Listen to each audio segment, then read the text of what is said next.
time, but right now he had to find a new way, and that is the issue I gotta say with top tiers during Street Fighter.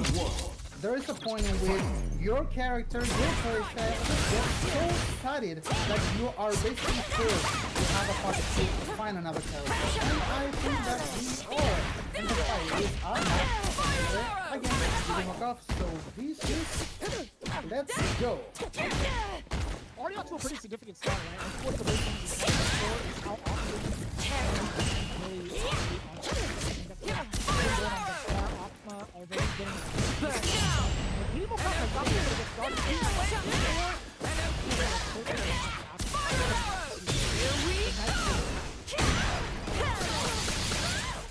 They are asking us if there was a fight yet. This is our first fight here at Sebapasa. So just nice reaction there to the Super.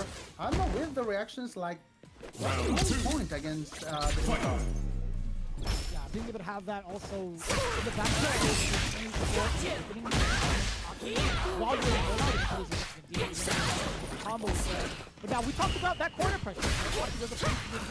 Being able to close the gap, at least not close the gap, but enforce more pressure once the knockout happens. There's only a matter of time for us to shoot some damage. Nice interaction there by Didimokof. Oh, there's a lot of American ODDP, and it's not, it has not worked. It has no work. So Didimokof takes the second round, and again with the 3 grands on the pocket.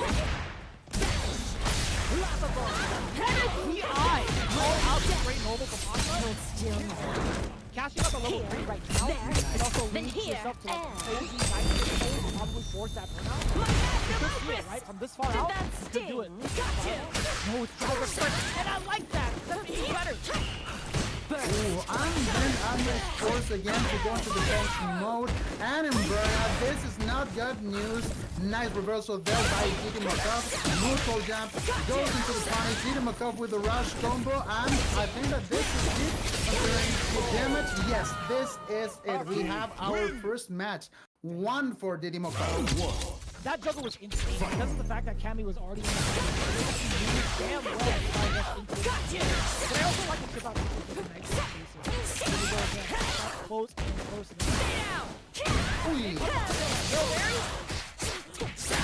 That was actually insane by Didimokof. Atma is on a position that I am not used to seeing him, like in a defensive way. Atma is such an explosive and offensive player. And Didimokof is applying all the control over his character, both of them with 1 meter on pocket. Nice touch and rush combo there by Atma. Nice opportunity as well for corner pressure. Being able to get a couple of lights and then knockdown. You always got to be ready for that escape option with that OD slither from the side of Aki. But Atma, he's not going to stress out too much. A throw will do it as well if he were to, well, at least a throw and then a couple of sequences, right? But getting that perfect parry, we talked about that one read to get that person off your back. Ooh, and then Atma poisoned again, goes with the parry. Nice interaction there, and we have our round. Forces himself to spend that meter. He had to do that. He had to do that. You have to be sure to kill a dangerous Aki as Didimokof's Aki. Yeah, I think that's an excellent call out. I think, you know, majority of, I think a good amount of players would agree with that exact statement, right? If you have the bar power, if you are able to get that kill out of the way, you might as well do it because what's 1 bar to Cammy? She could build up so much. On the offhand, though, Aki being able to spend level 3 again, very similar to the last game we saw from Didimo. What's going to be the burnout sequence to force it against Atma? You're going to drive us forward or bubble? Yes, right. That's nice. That's actually really nice there. Didimokof. And again, 1 more interaction, 1 more poke. It was already enough. We have 2-0. And again, we know that we are having a little bit of technical difficulty, but right now it should be okay. It should be okay. Yep. We have a little bit of time skip. I love it, man. In the hyperbolic time chamber, everything just kind of goes real quick out of a snap. But I do want to ask you a question a little bit later, but right now, Atma, in regards to his Cammy play, it feels like his offense is doing pretty well thus far, but Didimo has had some really interesting answers outside of like traditionally blocking or walking out. He's been doing a lot of jump back mediums, if you had noticed. Yes, actually he has been kind of one step ahead of Atma's defense most of the time. As you said, on an offense side, Atma has been having all these cracks really covered up.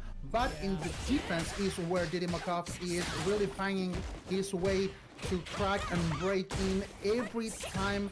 And there, again, comes another problem for Atma. He gets in the corner, he gets with the poison, sometimes he also gets burned out. And then Didimokof just explodes. But now what? Atma with the 3 grand on the bucket, a lot of life left. We have the throw loops again. No. He could be doing it if he wants to. He could throw out as many throw loops as possible just to kind of force Aki to play a different type of defense. The only thing Cammy would really have to fear would possibly be like a wake-up trigger. But that's not going to be the case, I feel like, for Didimokof. He's going to look for one big swing. That's a counter hit. Level 3 into it. Okay, so this is not going to kill, but it is a pretty significant deal because he does have Atma in the corner. He still has some drive gauge left to him. He could force a mistake with an OD bubble or just drive rush forward into it, though. And he baited. He baited and he pays for it. He's hella dead. That was so nice. Such a good and sharp decision there by Atma. He surely needed this. I mean, we are just in the third fight, but having the 2-0 against is certainly a situation in which you don't want to be in. And Atma has found its way onto this fight, I think. Slowly but surely, right? It's only the first couple of games. There's a lot of adaptation to be made in a 1st to 7. But Didimokof now, he's spending a lot of time within that mid-range. If you had noticed, right, he gets a lot of straight hits with medium punches, medium hits, and counter hits against Atma. It's really up to Atma to keep it close and force your point, like, with that throw. That should have worked, but he did it a little bit too early, so he missed the BD timing. Hence why Aki escaped with a big punish counter against the hooligan is going to be pretty tragic. Atma gets hit again. There it is. Oh, and there Atma is just receiving a lot of damage. Didimokof with all the cards on his side, sails around in a really nice way. Now Atma has 2 meters on pocket just to defend at his will. Nice enter try there, goes for the grab. Didimokof again with the interruption with that poke to the drive rush, goes for the grab again. Nice rush over the ODDP, and there goes Didimo with the punish again. Man, being able to start off a combo with rhythm expand, causing the crumple, just leads to so much damage. Look at all that. That exact sequence into a level 1, doing that much damage against him is a pretty significant counter hit as well. And you're poisoned. Yeah, even if it was just a Serpent Lash, there was still going to be so much more beating Mokof. When it comes to him and his defense, it's been so phenomenal. His offensive sequencing too, and his neutral has been so much fun. Yes, on point at all times. So Atma has to find a way to deal with it, like right now. And so we are on the 1st to 7 matches. So 3 points. It's already almost half of the way. Nice perfect parry there by Atma. Goes with full conversion. Nice try there. 1 meter for everybody. And Didimokof playing really well with the air-to-air interactions. I think in general his actions against dive kick have been super strong. He's been outpacing them and getting the punish counter on landing. He moved them up halfway in the air as well as that medium kick. He's been covering the biggest bane to a lot of players' existences, and that is Cammy's dive kick. But right now Atma again on the back foot, just 1 touch, he's done. And it is going to be the Serpent Lash, the medium from that far away. So hard to even walk up. And this is also where you can clearly see the background of the play style of every player. For instance, you can see a lot of dodging, tech, and neutral kind of play style in Didimokof Aki, and clearly it's giving Atma a lot of headaches. Nice ODDPs there, both with the pokes, again with the rush, and again Didimokof interrupting. Poking, if you can do that, I can do that as well. Ooh, nice parry there. Meters for Atma, which is on trouble again. Interrupts him. Nice confirmation, and we are out of the corner again. Pretty significant deal. Atma has been able to at least get a couple of sequences on offense, and also spacing out his dive kicks better than he has throughout the entirety of this set so far. But he's still on the back foot now. Just 1 more touch. Bang! Didimokof drive rush forward for the pickup. As again, Cammy was in that poison state. Didimo has just been so critical when it comes to these situations. Again, the drive impact against the straight roundhouse. You gotta do it sometimes, right, Hugo? Yes, that was a really hard hitting, and Atma again responded with the ODP is not giving that card away. 1 meter for each of them. Nice interaction there by Didimo. Atma in clear trouble. You gotta be out of there right now, my man, because Didimokof is not getting any pressure left for this. Oh, that was dirty. It was actually really dirty back. It's so tough to even try to squeeze in a normal as Cammy because a lot of Aki's normals send her forward. Her primary one for poking is medium kick. It's been a really great one to get a counter hit conversion started. Standing medium kick also is a really big button in terms of like its horizontal reach. So it's very tough for Cammy to even try to contest. Look at this, right? A lot of the mediums coming in from Didimokof just stuffing out Atma. A lot of counter hits inside of Aki. Oh, that's right, and we have 3 meters for both of them. Again, nice escape with Yodi. Again, another air interaction. Goes again with the corner pressure. Atma is damn it, nice. There with the parry. He gets a chance to escape from the corner, interrupting again the rush combo. He knew that the range was not enough to reach, and Atma solves the situation in a really clean way, I must say. Yeah, I was a little bit concerned, right? Because he did fierce charge. Oh, hold on. You can't. That's right. Nightshade Pulse, you're still able to act an OD slide past that. That was beautifully done. Didimo forces a big wasteful level 3 from the side of Atma, and now he gets to face off against Aki in the corner yet again. Counter-strike against the big drive rush attempt. Didimo is all over the place right now. Is this going to cause a burnout? Not quite, but the drive rush forward. It's really close. It's really close, and there we have it. Atma again in a burnout situation. Didimokof with all the cards on his side. Bird state, and this is going to be it. Yes, it is. 5-1. This is getting really dog for Atma right now. He has to make the right adjustments on his playstyle right away, right now. So tough, man. That entrapment also just does so much damage. While the poison is ticking away, it's kind of messed up, man. You just see Aki turn his character into a pretzel while dealing damage. It's messed up. And then again, he's not happy only with escaping from the corner. He has to have you against it again. I mean, if you are going to do that, you have to bear with the guild. I mean, what a nice thing. Atma, please get up. Just get up, bro. That was so mean. There's a lot of meat, bro. That's a double-double if I ever seen it. That is crazy timing from Didimo. Get me the triple cheeseburger right now, my man. And Atma is about to hit not the 0 above the 1, which is kind of crazy because again, he is a really offensive player, but the control that Didimokof has been displaying in this fight, it has been just so insane. Yeah, if you just trace the movement that Didimokof has been utilizing throughout the entirety of the set, right? He'll backdash to reset his face. He'll actually also use jump a lot to cover himself away from dive kicks. He's been doing a lot of like active movements against Cammy thus far. It's been quite a struggle for Atma thus far too. Yes, the thing is that Atma, being a Luke player, using Luke, this is one of the few situations in which Luke is in a disadvantage situation against Aki. It's like the only character that can put him in such a pressure situation in which no other character can put Luke. So Atma has to be basically forcing himself to play with Cammy, and this meter spending was definitely worth it. He really needed that. Yeah, it's just tough, man. Being able to tie up the round, spending at level 3, then looking at your opponent's side of the fence and he's got 3 bars free. This might be tough. Okay, I like that challenge, right? Because Didimokof did forward heavy kicks twice over in like any chance that he got. He stole turns so many times with that situation. Atma finally finding being able to thread the needle, I should say. That's huge, getting a double state. Yes, sir. Yes, sir, and he gets an opportunity to have the corner carry, but no, there's not enough range to at the full conversion, but right now it is. Nice block there. He beat the situation in a really, really beautiful way. And with this result, we are on 5-2. Atma gets his second match. I couldn't guess what Didimokof was trying to read with a wake-up heavy surface.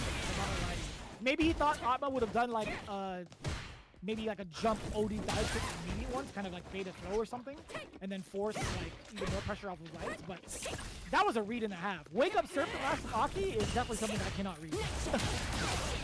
Yes, it's something that you have to have like an Aki partner to teach you like in the hard way, really in the hard way, like playing FT30s, FT40s, FT50s, so you can be really, really accustomed to that kind of reaction, because you can react, but there's only for trained and human people, basically. Nice conversion there by Atma, 2 meters for both of them, and that was so sneaky. So sneaky. Sneaky snake stance indeed, man. Like, sometimes, you, understandably so, you would want to kind of like block afterwards because of what had happened before, right? You got hit with the counter hit, you're thinking to yourself, it's like, alright, he might just convert into a full combo. But no, man, Didimokof being able to smell blood, or at least like sense that Atma was a little bit fearful. I think that was a good call. Very, very good call. Yes, indeed. Those are the moments that can switch your game up in a really, really fast way. Like, you have that right play, that right moment, which can switch your momentum to on, like from 0 to 10,000 in just a second. So Didimokof has to really take advantage of that. Nice play there with the conversion to punish the landing. 3 meters for everybody, and Atma under the poison again.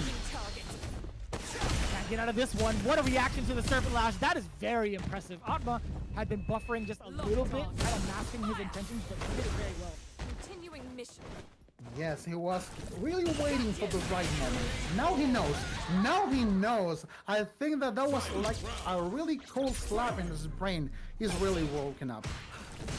You don't want it if it's too free, right? We do get a punish on the throw. We get Didimokof to set up. Drive rush forward, plus frames all over the place. Back-to-back forward, roundhouse stealing his turns. Counter hit again within the right space to catch Atma pressing a button. That's just a little bit too slow in comparison to that standing medium punch at 6 frames. It's been tough, man. Atma's been caught so many times against Didimokof's medium. Yes, that medium punch is such a useful tool overall for fighting characters that are characterized for being fast characters, like Kami, for instance. So that is the thing that kind of really has to annoy a fast character player, because I'm a fast character because of a reason. How dare you to counter that? Yeah, that's right. I think there's more times where like Didimokof sets up a timing and space trap against Atma in case he wants to try to use medium kick to tag the person walking back. But there have been a lot of counter hits against Atma thus far, man. He's pressing buttons in ranges and timing he shouldn't. Didimokof is making him pay for it. And the payment has been a little bit excessive, I would say, because Didimokof in this run has been so dominant. Under Venom again, Atma taking it. Short, nice confirmation there. Against goes with the grab, 1 meter for everybody, and 1 poke was everything that was all enough. And now we have a match point for Didimokof. Man, you guys weren't kidding. First to 7 is actually, it's gone by pretty quickly. The setup took a little bit longer than the set itself, which happens. It's understandable. But man, Didimokof is putting on a blink. This is definitely master class. Ooh, that was really on point, perfect parry. If you can do that, I can do that as well, says Didimokof. Gets his 3rd meter. Atma about to get that as well. Nice rush interaction there to finish it with a grab. It's not able to punish that, but Didimokof was aware of that as well. Nice impact reaction there by Atma. I love that. He wasn't asleep at the wheel. Atma not gonna spend any super to get rid of the remaining drive gauge. Not level 1, not level 2. He just went for a knockdown. Now, I'd imagine he tried to do uppercut, like a hard uppercut into level 3, but it could have been like an execution. I'd have to double check, but either way, man, letting Didimokof escape with his life intact, escape with 3 bars, that's all she wrote. 7 games to 2, Didimokof the winner of our first set. Oh, yes, sir. Yes, sir. So right now we have our first win, and that wins goes to Brazil. So all my friends are really, really happy. They have a really, really strong community there in Brazil, a really huge community there in Brazil. They do. So I'm really, really sure that they are really, really happy as well for this win by Didimokof. And then Atma is going to stay because now he's going to face Zangief Bolado. Hell yeah. That's the man of the hour, I feel like, right? He's the one that made it through all the way to Capcom Cup. He had a very, very impressive performance, although be it his first time, and also doing it with a character that I feel like is kind of in a weird spot, right? I feel like Japan Yes. hails Zangief as a threat. He's a threat level character, right? But the rest of the world doesn't necessarily see it in the same lens. So seeing the way that he's been performing thus far and seeing how far he's taken this character has been mad impressive.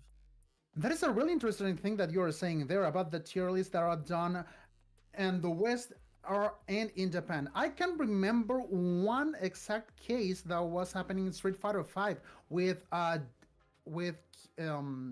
no, it was not Q. It was G. It was G. G, In right. G in Japan was bottom tier in all the tier lists. Then Smug came up, and it was not a low tier at all, you know. So it is always a really good thing for us players to take both sides of the tier list. Because as we were telling, Japan's tier lists are so focused sometimes in just raw technique, in raw from data. And American or Western tier lists are more based maybe matchup situations, in more frequency of matches. So it is a really good mixture of factors that are always being pushed by all these different players and also tier list creators, basically. Yeah, that's a very significant thing to point out, right? Just the fact that you have two different regions kind of sizing up a character. You have to really understand how many matches have these players gone through first to make that opinion matter, right? So it's going to be interesting to see it now. Those opinions are definitely going to be solidified depending on how Zangief Bolado performs against his upcoming opponent. But Didimokof, man, to kind of bring it back, Atma, I feel like I would have loved to see him kind of go back to Luke just because of like the comfort factor, right? I feel like there were moments where he wasn't too sure as to like what to do in pursuit of like offense. There were moments, if you saw towards the end of it, where he did do a charged heavy kick and then miss his opportunity for a level 3. He's happened to do that, I think, 3 to 4 times in that set. So there are a couple of mishaps in execution also with Cammy. Whereas with Luke, I feel like it's not too difficult to let a flash knuckle rip into the level 3. You get their secured damage and don't have to worry about extra execution, right? So I personally would have loved to see Atma show off the Luke just a little bit, but best thing about it is we still get to see him play later on. Yes, we will actually. So again, many, many thanks to all the people that has been with us watching this awesome fights, and we will be having more exciting matches here with Vicious behind microphones, myself as well. Y para toda mi gente de Latinoamérica, un abrazo gigante por esta compañía, por apoyar a los chicos en este duelo y para dar a conocer a nuestra comunidad, a nuestra querida comunidad, a las tierras del hemisferio norte. Because there is a thing, because we all know how Capcom Pro Tour will be handled for this season. So I think that these instances are like the best way to show the rest of the world the level that is being held. I will say this, the level that is in this region is basically being held here. That's not fair. So we will have to travel. We will have to travel, and that is not easy here. That is not easy here at all. Yeah, there are definitely like talks amongst like Capcom to kind of figure out like what regions they really want to spotlight going forward too. So it's like there is progress towards it, right? We are starting to see at least like the World Warriors kind of come through. We're starting to see a couple of more regions get access to certain events as well. And also, even outside of a CPT standpoint, right? If players are looking to get better, there have been a good amount of like newer major events that have been like pretty much hospitable to every player imaginable, right? They'll hold multiple games. They'll definitely hold like Street Fighter 6. So there are other opportunities too where players can face off against high caliber competition consistently, which is something I really approve of. Yes, and that was kind of on a tight rope when we were during lockdown and going out from lockdown. Like, how are the offline stuff going to happen? Because many things change.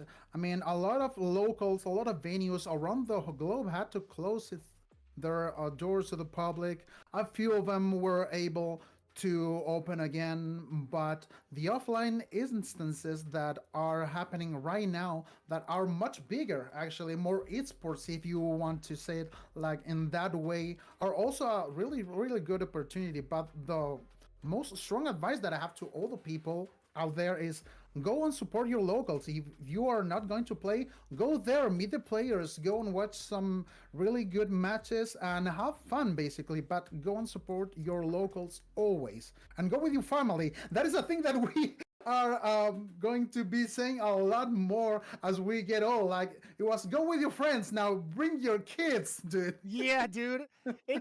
It's funny, man. Like, we're getting older. We're all getting older. Sometimes, you know, people decide to grow a family, and like, you know what? Even better opportunity. Like, you don't have to go by yourself anymore. You can bring your kids, and that's a pretty fun ordeal. But as we had mentioned it, now, yeah, Atma is gonna be facing off against Zangief Bolado with the Luke. Yes, we are going back to basics here with Atma. He has been playing Luke since the game came out. Nice ODDP there. Nice confirmation then with Lara by Zangief Bolado. Perfect parry. Let's see the outcome. Nice again. Goes for the sweet side, and Zangief Bolado, it's a really good player when it is about like cooling himself down during the middle of the fight. It is such hard thing to do for most players. It really is. Like, oh, this is huge. You get the knockdown, you get the force Oki. Oh, he neutral jump. I couldn't tell you what it could have been. Reversal, not going to be a thing against Atma. So I'd imagine, kind of picture this with me here. Zangief Bolado, that neutral jump was possible to avoid wake up level 1 from Atma because Zangief Bolado was in chip damage territory. Right? He burnt out, he had a little bit of Yes, so it was kind of weird, but actually it turned out quite well for Atma there. But now we are getting a huge strength deployment there by Zangief Bolado. Nice SPD in the middle of the screen. Takes a step back. Atma there. 3 meters on the pocket. This is going to be huge with this next entrance. Nice parry there for the overhead. And now it's Zangief Bolado's turn, but again, as I was telling you, man, Atma is so on point with the perfect parries. Nothing like an ODSPD cannot solve, man. Yeah, there was a little bit of a mishap, right? Atma had actually parried, perfect parried a light and wasn't able to get like the proper damage concentration. He didn't touch jab, but then he wasn't able to get like, the full extension of like what he wanted, right? So I think that was very fortunate for Zangief Bolado getting that open. Then Atma has not been stopped to be aggressive during this first fight, and then we go with level 3. I have my money, I want to spend it right away. Nice damage there, Zangief Bolado obviously in the corner. Oh, we turned out the blender. Nice damage there, and also nice precision. It's perfect too. You get to readjust. You get to have a lot of your drive gauge come back. Zangief Bolado, he was the one in the very scary position. Atma, all he needs left is that crouching heavy punch straight out of drive rush. Now, that's one of the things that kind of scares me the most. Like Atma, he was a little bit too nervous about how to get Zangief Bolado into the burnout sequences. He might have forgotten level 2 would have been able to bypass his fire.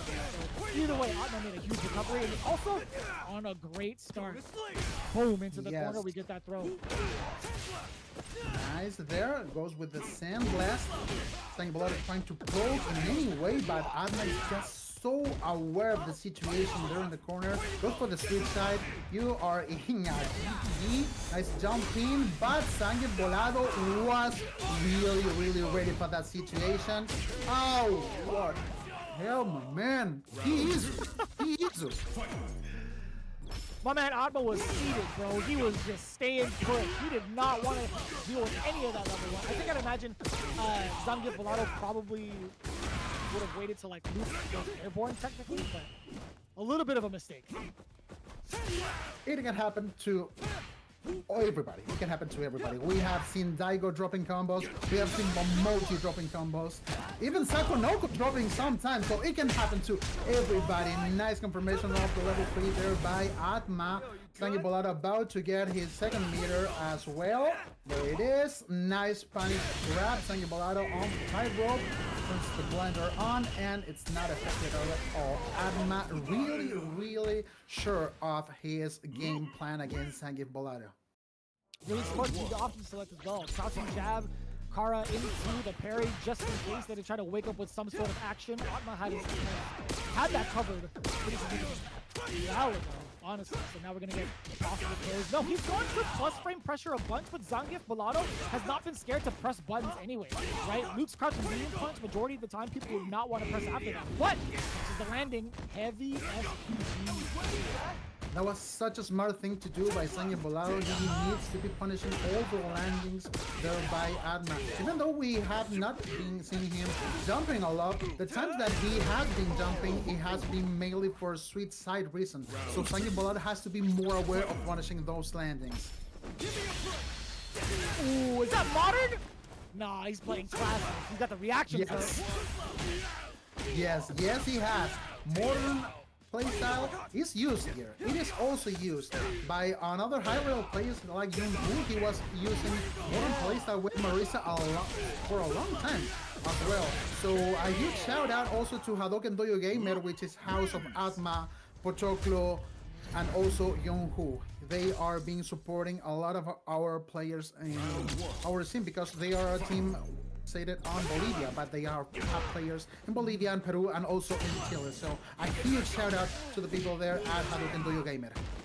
No doubt. It's funny. I think about all the other modern players that are currently in the circuit, right? You also have one within Brazil, right? Nino Ross. He plays Luke modern with that. So he's been doing that since the very beginning also. Yes, I do have a partner from Black, Play Leo, and he plays modern Kimberly. So playing against him is such a mess, dude. It's such a mess. You have to be a little insane to get in that matchup, you know? And the one that is getting a little bit insane here is Atma. He has not been showing not a single crack on his defense against Zangief Bolado, mostly on the most crucial moments. That was sick. That was sick. You are like 100% right.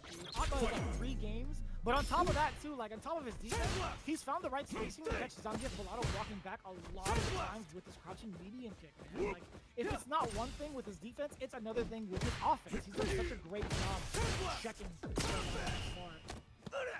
Yes, he has been really checked out a lot of times. And there he goes. But nothing like that a no DDP cannot solve. That is a way of life. Like nothing like a DP cannot solve in your life, but also nothing like an SPD cannot solve. Oh, 1 or 2 problems in your life, and that's perfect parry there.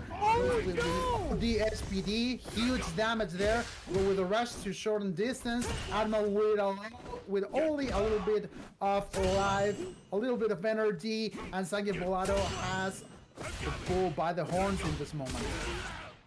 Or so we thought. You talked about the ODDP, solving life's problems again. Hey, one big... Oh, man. I was about to say. What a whip punch, though, from Bolado. If Atma had landed a serious normal, like a heavy normal, drive rush cancel into a full sequence, he might be able to get critical art kill. Yes, also, Zangief Bolado was aware of that, I think, because he has to deal with He has to deal with the Brazilian cans in Brazil. So that's a huge feat to accomplish, man. That is a huge feat to accomplish. And with the Brazilians in Brazil. So how do you see that? Man, that is a strong feat again. Dude, that's not brother. Those are where, like, the real things go. Level 2 against the flash level. The reactions, like Bolado, not quite into... Oh! I wonder what his sequence was going to be like to force the burnout after. Get it. Either way, SPD! I like that. Just within the range to catch that knuckle. Yes, I love the way in which Zangief Bolado is cooling down his playstyle because he was really going nuts by the first 3 fights and Atma just took the opportunity. Now Zangief Bolado playstyle has been showing a lot more coolness, a lot more cautiousness against a powerful player like Atma. And we are seeing it right now. Nice gripe there to get him on the other side of the screen. Lariat OD, and now Atma is against the ropes. Yeah, not able to jump for free either. Oh, you with an FPD range? Yeah, Bolado was waiting for that error. He spaced it out specifically to kind of force that jump. Either the SPD, the light SPD is going to come out, or he was going to wait for the anti. Very, very smart positioning from Bolado. Yes, conditioning, my man.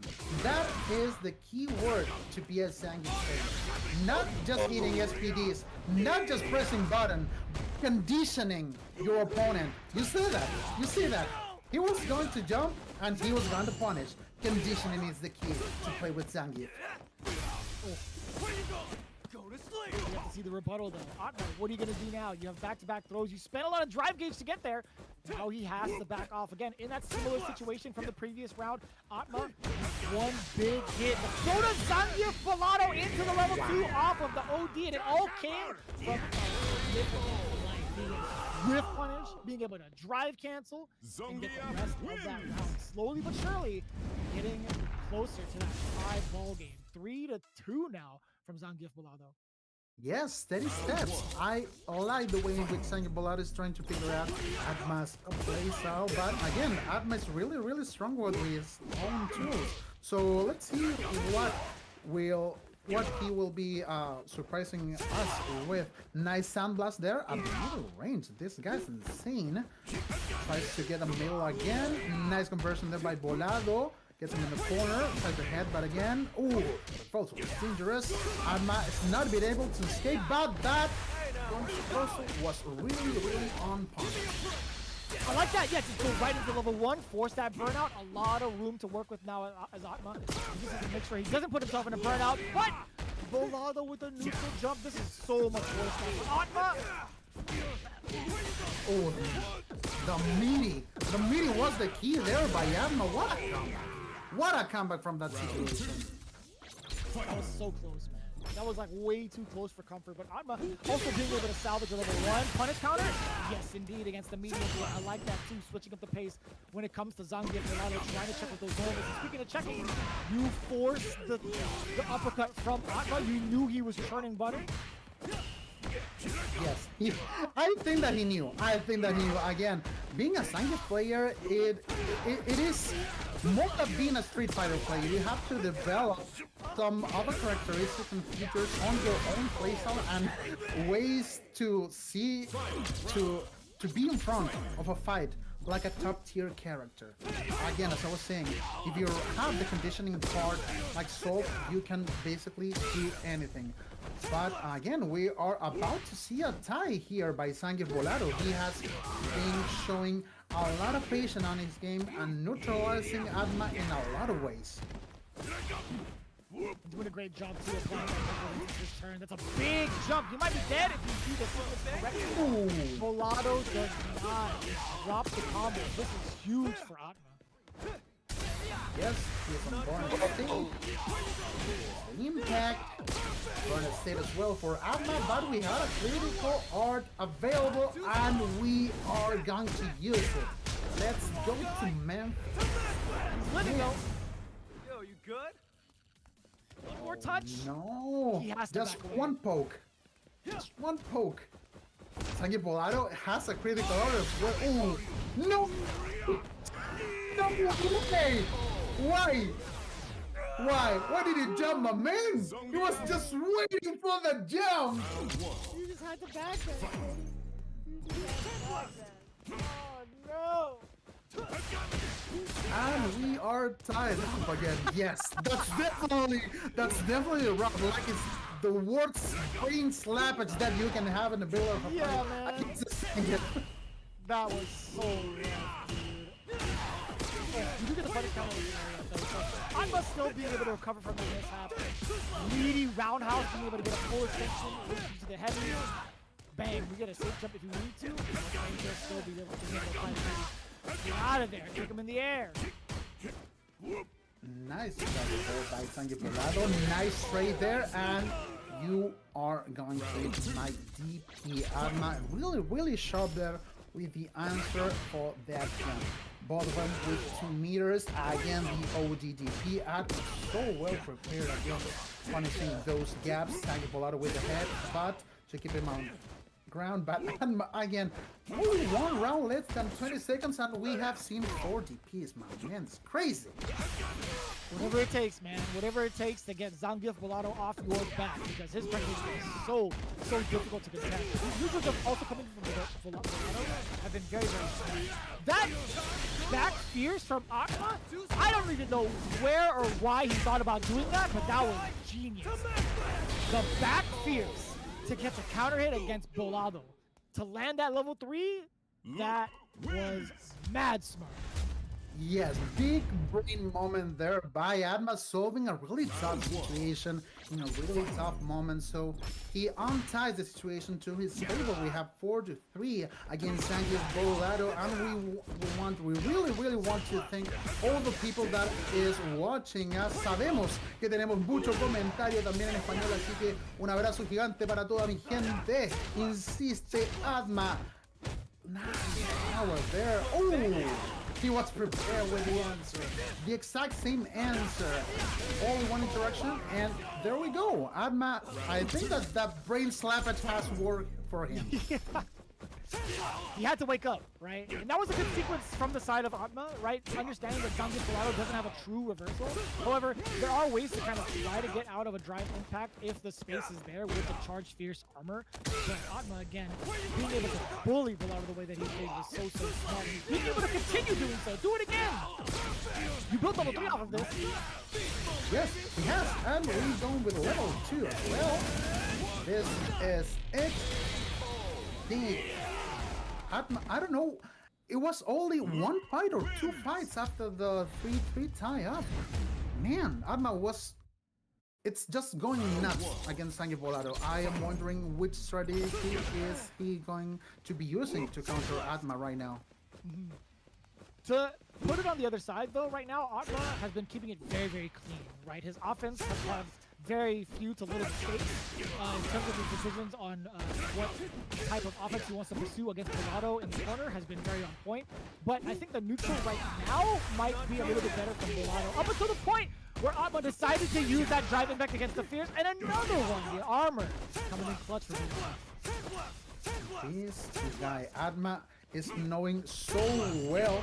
It's reading Bolado's playstyle so well, and the sense that he knows exactly when Bolado is going to distance to get his strategy going on. And there is the moment in which Atma starts not letting him do nothing. And that was such a really good adapted strategy by Atma. Again, I'm really curious to see what Bolado is going to do right now.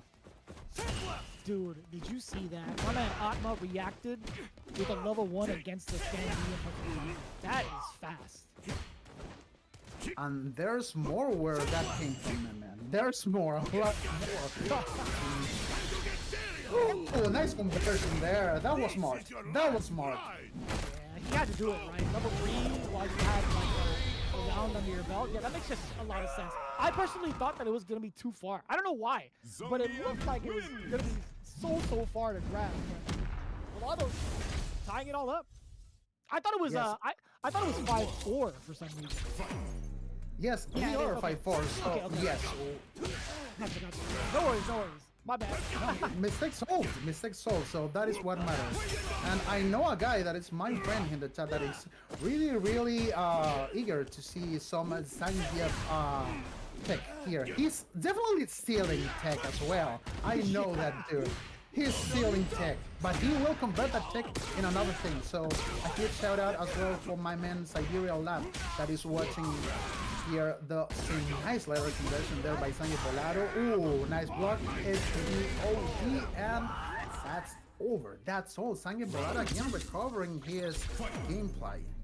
Yeah, pretty smart too, just going for the OD SPD, being able to punish a -6 from the drive reversal. It just makes sense. With the amount of damage that you get, it's like, why bother doing anything else? So much damage in this. Oh, a nice poke and interruption there with that standing medium by Zangief Bolado. Atma there finishing with the DP. Borderline second meter. Nice fierce after the rush by Bolado. Nice conversion there by Atma as well. Interrupt with the pokes. Back jump. You have to be careful with the back jumps, Atma.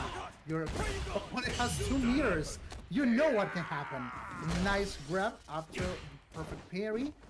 2 meters for Zangief Bolado as well, and Atma has to be extra careful right now.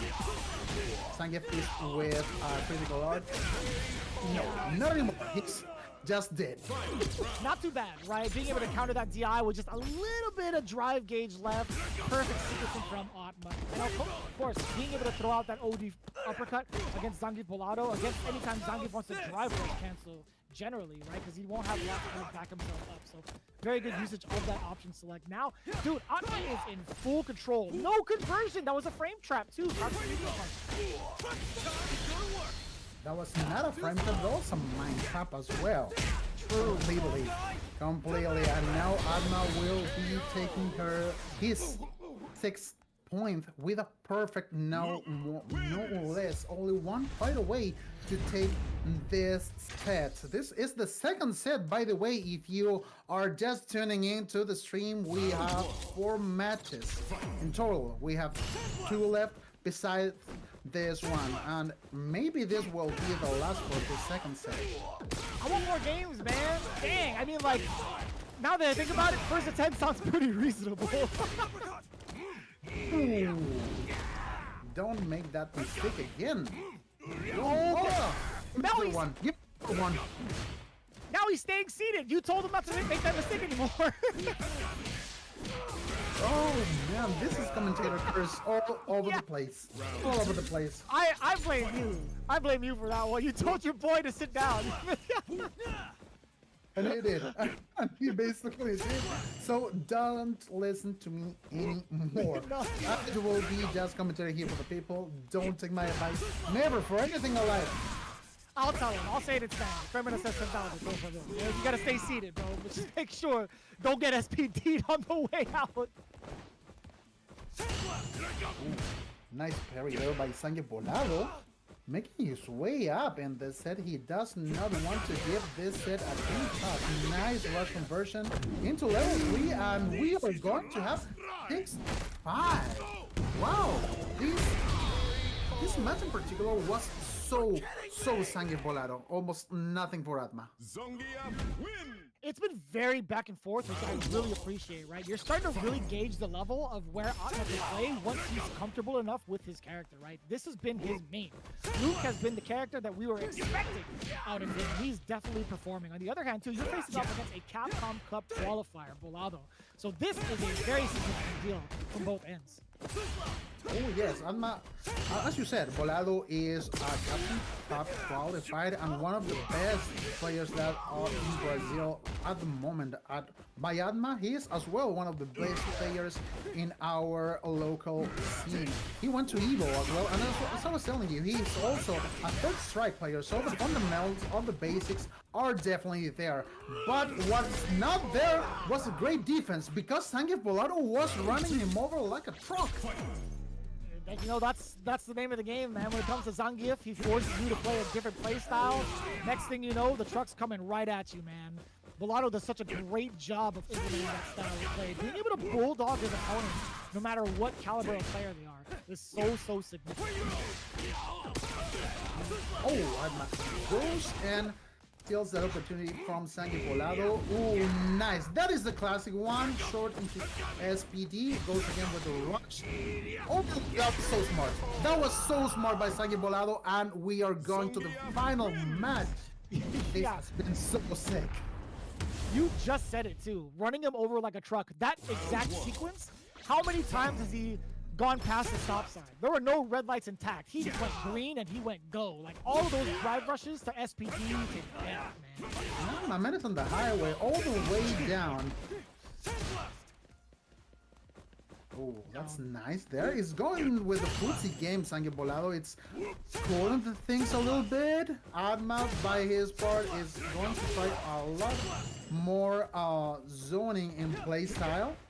There's no air. There is an SPD though, and Zangief Bolado it's taking the wheel again. He tried to punish the grab reversal, but he was just a tad bit too far. Not gonna pay for it for too long though. Oh, that was so delayed! It caught the startup of the flash knuckle. That's crazy. Round 2.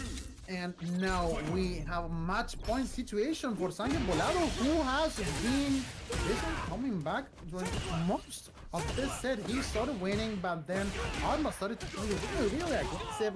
And now Zangief Bolado has the way up against Atma, who is not dead yet. Not dead yet at all. He has 1 meter there. Nice ball with the medium thing. Oh, the lariat, the dangerous lariat. Goes with the SPD. So the things are starting to get a little bit more balanced, and 1 SPD, and it's over, my man. And yes, it is over. It is over. 3 in a row. What a grappling masterclass there by Zangief Bolado, which is the winner of the second match against our friend Hadouken Dojo Gamer Atma. He forced Atma to play rock, paper, scissors 3 times, and Zangief Bolado threw rock every single time. That was basically what happened. That is broken. Yes.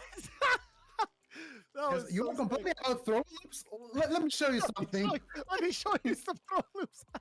Mid-screen throw loops with drive rush. Damn, son. Damn. That was sick. That was really, really sick. And again, I know that my main there is stealing some tech right now. He's with this little notebook.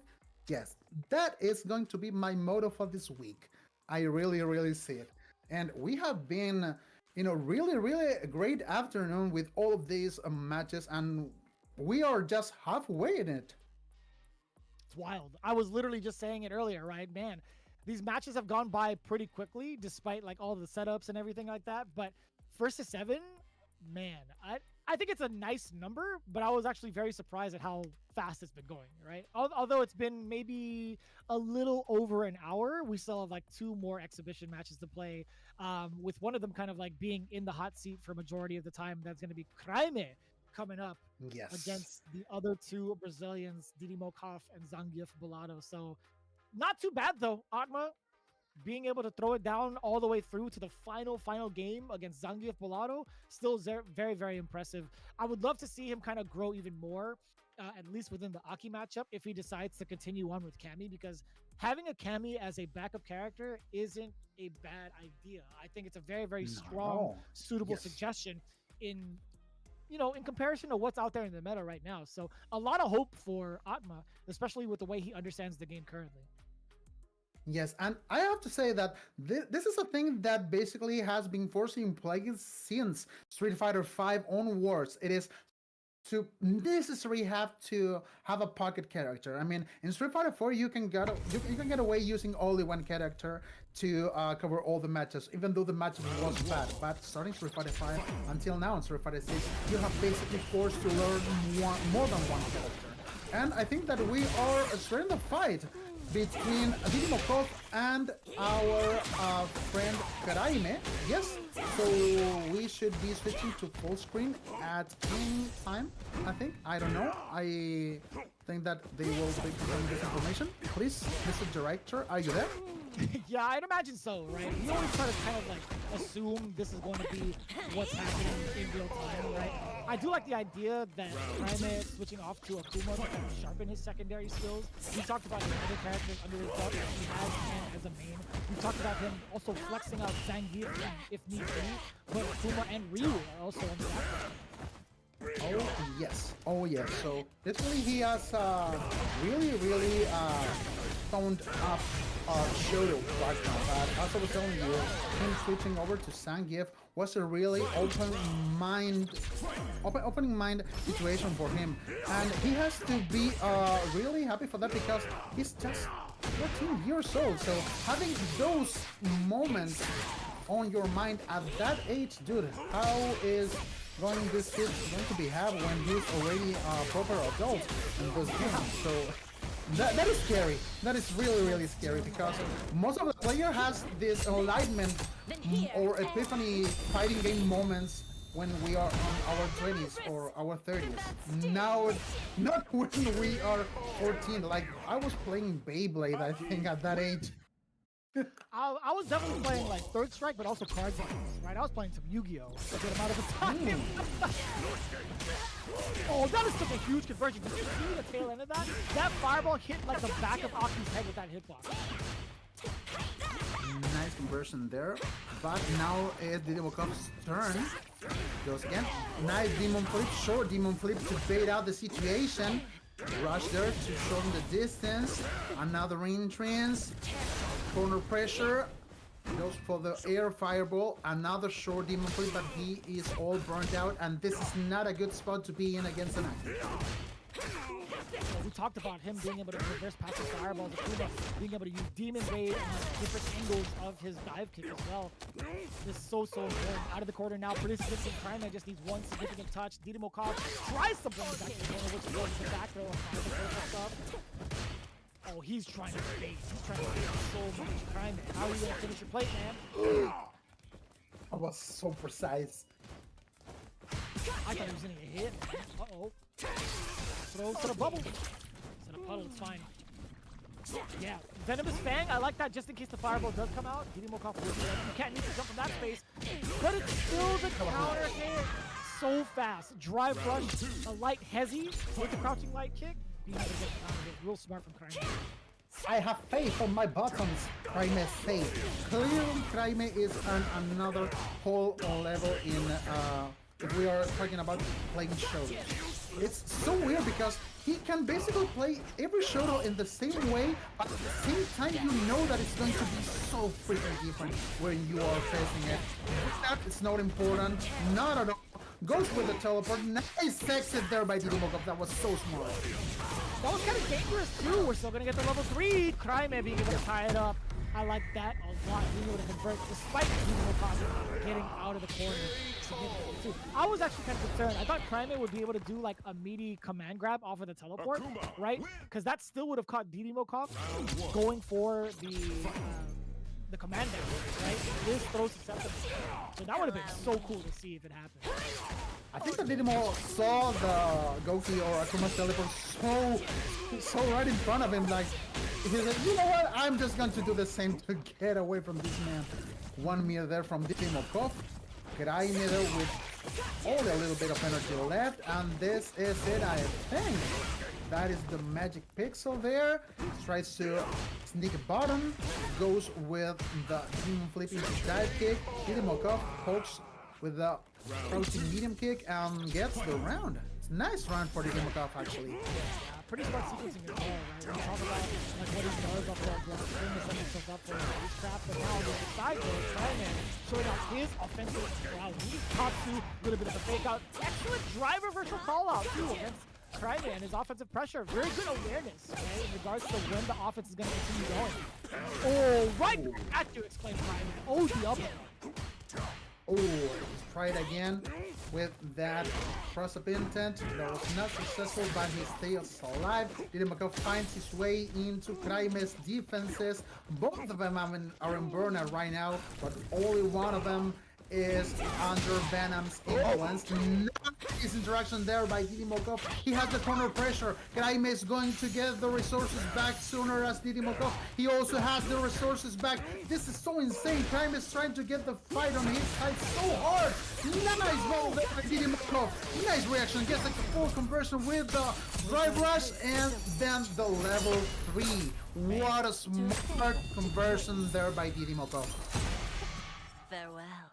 You could see the young man at play in regards to the way that Craime was trying to close out the round, right? He spent so many resources to get that back throws, and he kind of hesitated in regards to spending the last of his resources to pursue drive rush. So that was actually a really tough call. I don't even think he had enough drive gauge left to begin with. So that was a pretty explosive towards the end of the round from the side of Craime, but Didimokof getting the full conversion with level 3, like you already knew if he touched you once, you are deader than dead for sure. But Craime going with the dictator, going up with Bison.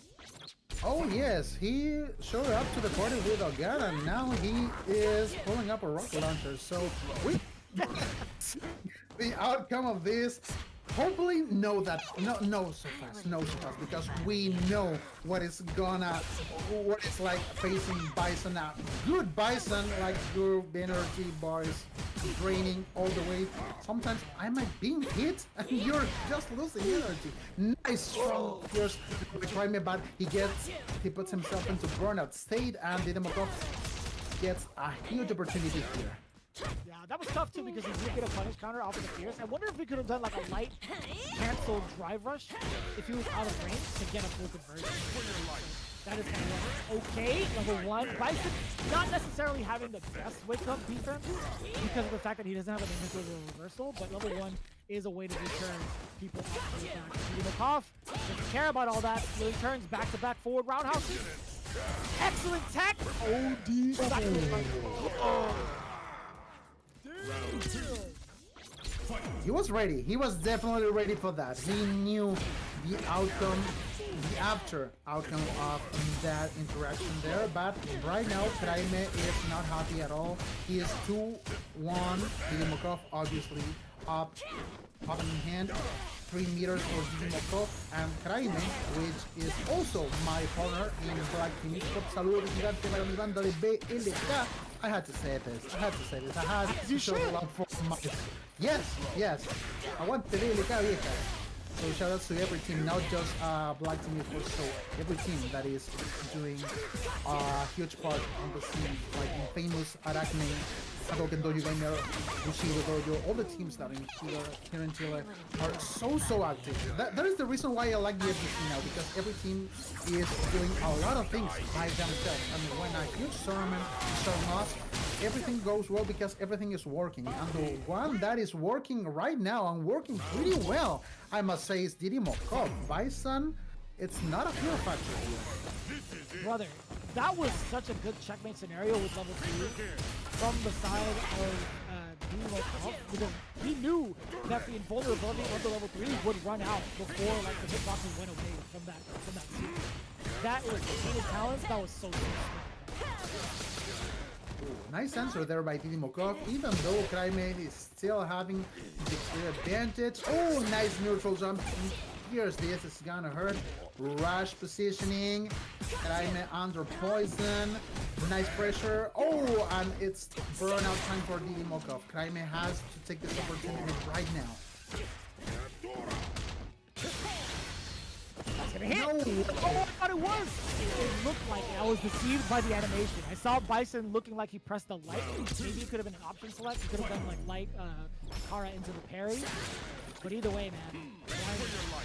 We could have survived. Again, level 1 to stop Didimokof. This is great, right? Being able to suppress the offense and be able to initiate first is so important.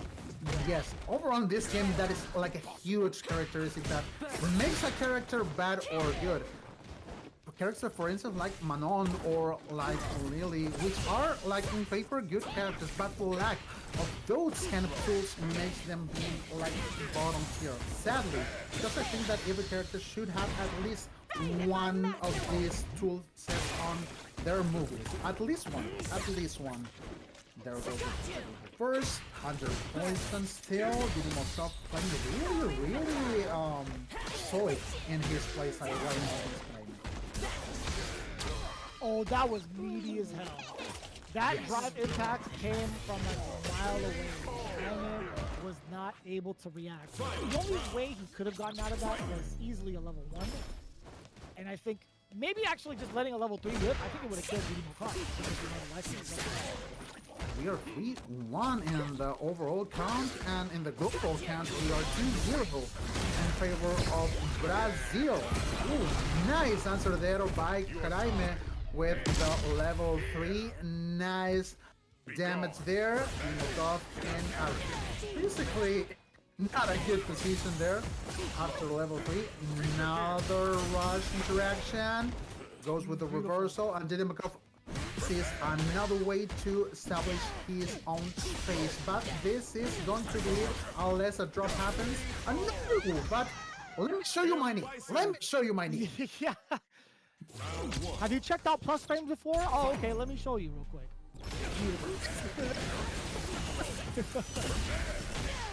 Oh, the knee again. Back to back. Apply the bomb. Apply the pressure. Counter hit. The explosion's there. Being able to get shapes up. Reversal. Again, dude, how many drive impacts has he gotten away with thus far? At least double digits by now, right? Yes, totally. Didimokof has been so aware of those situations. Nice psycho pressure there by Craime. And again, let me show you my knee. I think that you learned about plasma. Let me show you again. In case you don't remember. Yes, Craime, even though he is a student, right now we can say that he's a teacher. Definitely a teacher. He will show you the example until you're learning from it. Until you learn from it. Or until you're dead, basically. Nice grab there by Didimokof. Reversal there by Craime. Tries the rush combo. Any air by Didimokof. Interaction. Corner pressure. And this must be it unless a drop happens. Oh! Dang, he was able to. He was able to. Didimokof is able to take this round.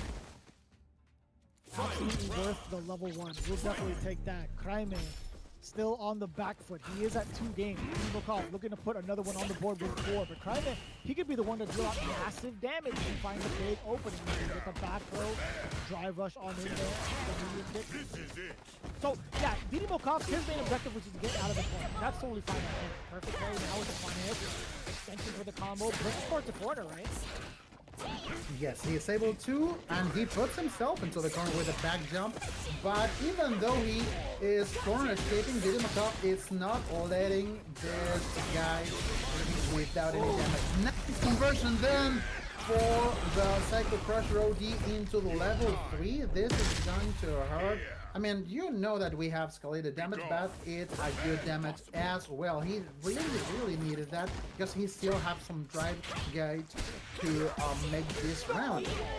Dude, he's stuck in poison as well. You get the extension. The bumble, level 3, nice and easy. Yeah. Out of one hit, you go one hit, counter hit into a standing medium punch blink. That is specimen. That was so precise. Yes, precise. That is the right word to use in this situation. And I was thinking about going to correct, and yes, we are going back to Shotos. And actually, we are not switching over to Ken. We are switching over to Ryu, which is a really strong character. And I have to credit Blast for showing the whole world how really strong Ryu is in this game. Thank God. Because, like, I just want Ryu to be strong in combat, right? Like, he has been the character. He is Mr. Street Fighter, right? He has to be, like, a competent player, or a competent character to be able to face off against the meta. I think it only makes sense design-wise. Being able to catch the drive rush and be able to run, I like that. You drive rush here, though, you want a bubble in the end. Let the mix happen.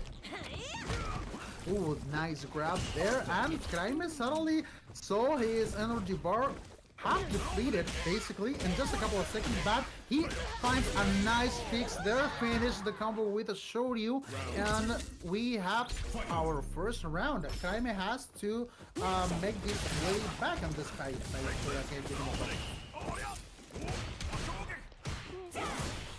Uh-oh! Oh, you whipped! Yeah, that roundhouse. No. The hitbox is just too high, right? And the Venomous Fang, she is so down below. You have to do something a little bit stronger than that. Not finishing the combo again is Craime. That hold by Didimokof was so on point. Now Craime is forced to be on the most defense side, but Hoshugeki into Shin Shoryuken. This is definitely going to hurt to Miss Venom Lady. La Toxica, as we used to call her. Yes, it's La Toxica, yes. I like that. I'm using that on commentary, bro. That's a good call. Yes, La Toxica is making his way onto Oblivion by the hands of Craime, actually. I like this too. Oh, you know what? We talk about certain nations' mind games, that was definitely Chilean mind game right there.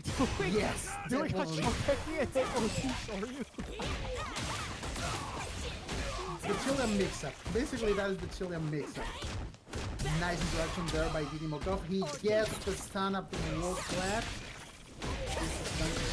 Enough. Yes, it is. Nice for Didimokof. And he is showing again some signs of life because this Craime brought Ryu has been so demolishing.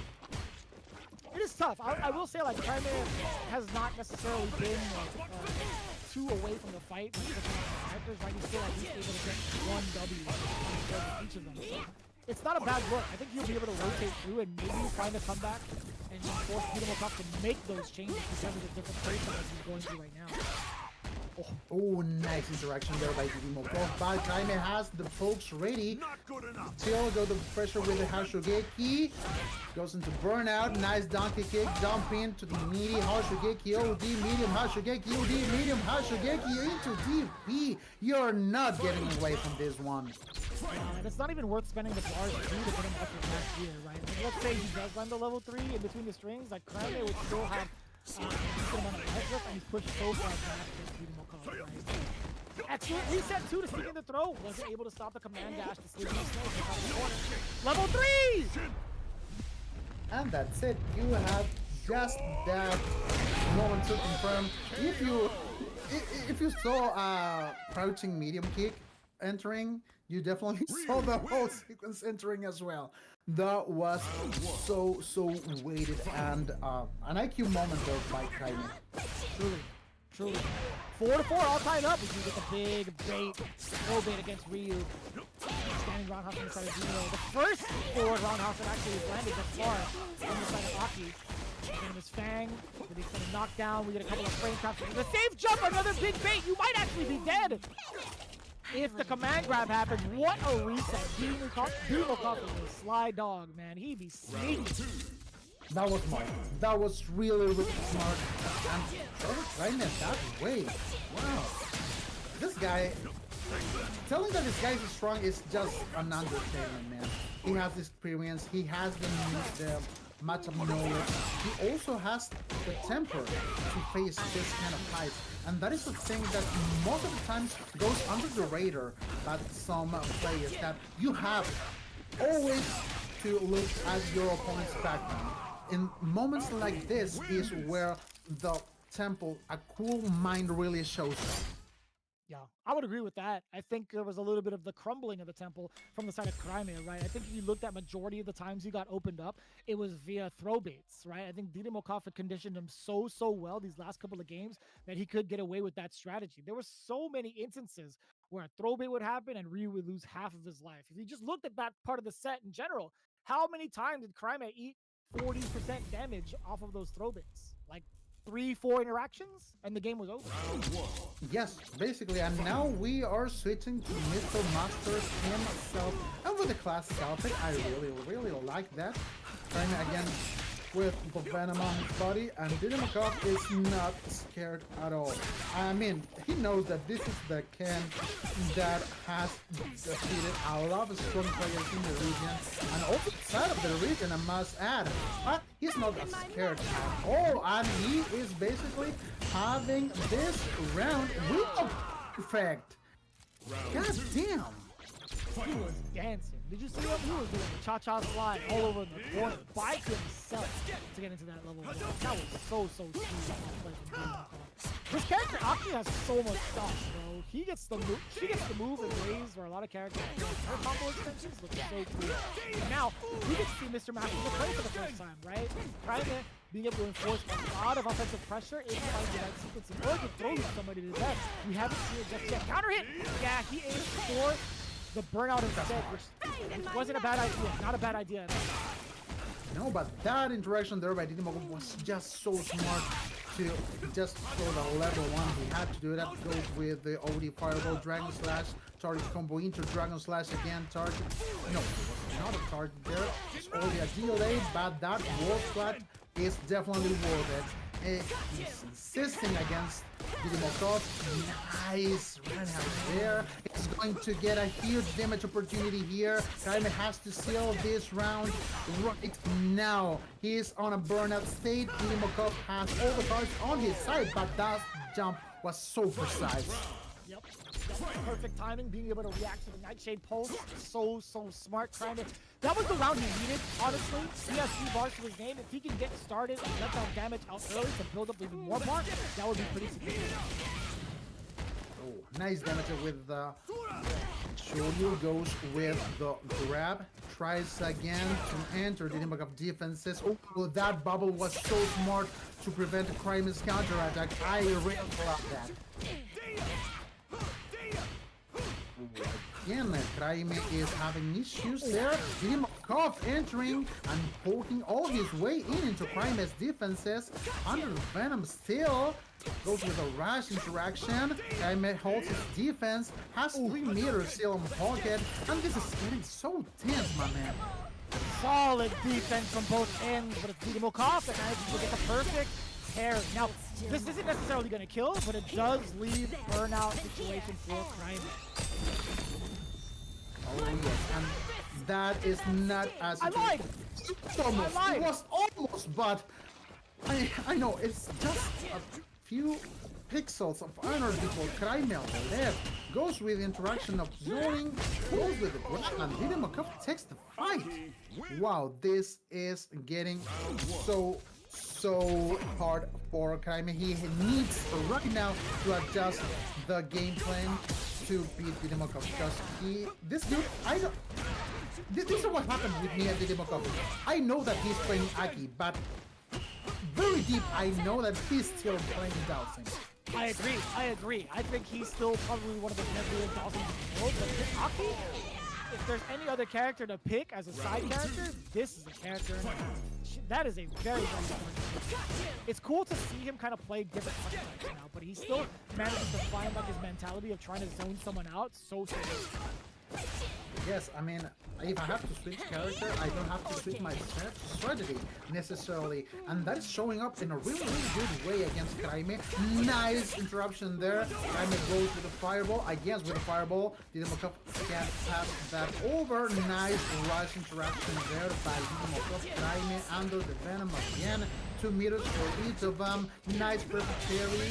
Goes again, and we are done with level 1. We have to have more meter reserves, and the explosion to burn a stick. Oh, that was so smart. We'll definitely take that activation. Didimokof with so much life to spare. You can't. Oh, it's too far. Just way too far out there. Craime, he tried to set up a spacing trap with a fireball. Didimokof was a little bit too far. Charge the combo there to start the round, and now Didimokof is on a match point situation against Craime. Nice DP to finish the round. That 10 first was not enough to reach, but now was enough to go with the full jump. It's important. Nice answer with the Exibithion right. Yeah, and with a perfect Craime takes the fight. We are all tied up 6-6 up to the final fight, my man. That was kind of cool. That was actually kind of sick, being able to call that out too. With the Exibithion right. It is going to be 6-5. I thought it was going to be 6-6 as well. But Craime, again, clutching it out. It is going to be still at the deficit. But the way that Craime is playing, to be fair, it might as well be 6-6, right? Another perfect back-to-back rounds, despite it being in 2 different games. That is quite the call-out. Craime is definitely another player. He enters like in an ultra instant state sometimes. Like, you have to batter his brain a little bit to get the full Craime experience, and now Didimokof is getting that full Craime experience. He is seeing himself a lot more cautious in his playstyle against Craime. He goes with a fireball again. Nice interruption with the buttons there by Didimokof. 2 meters for Craime, goes with the roundhouse here, the roundhouse again. Didimokof insisting on getting the damage and the job done here. It's basically going to take the second round if he is having the right interaction at the end of that throw. Ooh, that is not working here, my friend. Didimokof also plays KOF. You know that's going to happen in that situation. It's just, you know, it's not necessarily a bad call. It is like something that can turn the tide in your favor if it lands. But Didimokof, he's been ready for that since the first set he played in like the previous against other showdown, right? Against Atma, or at least like the other Tammy player. Atma. Oh, nice call out there. He saw the paint of the drive impact and he immediately releases the level 3. What a reaction there by Craime. My god. This kid, it's never going to stop amazing me. Never. And I basically see him playing every week. So with so many characters that he's flexed so far, Ken is putting in that work. He can do it again if he wanted to. Like, yep, you are able to cover that jump.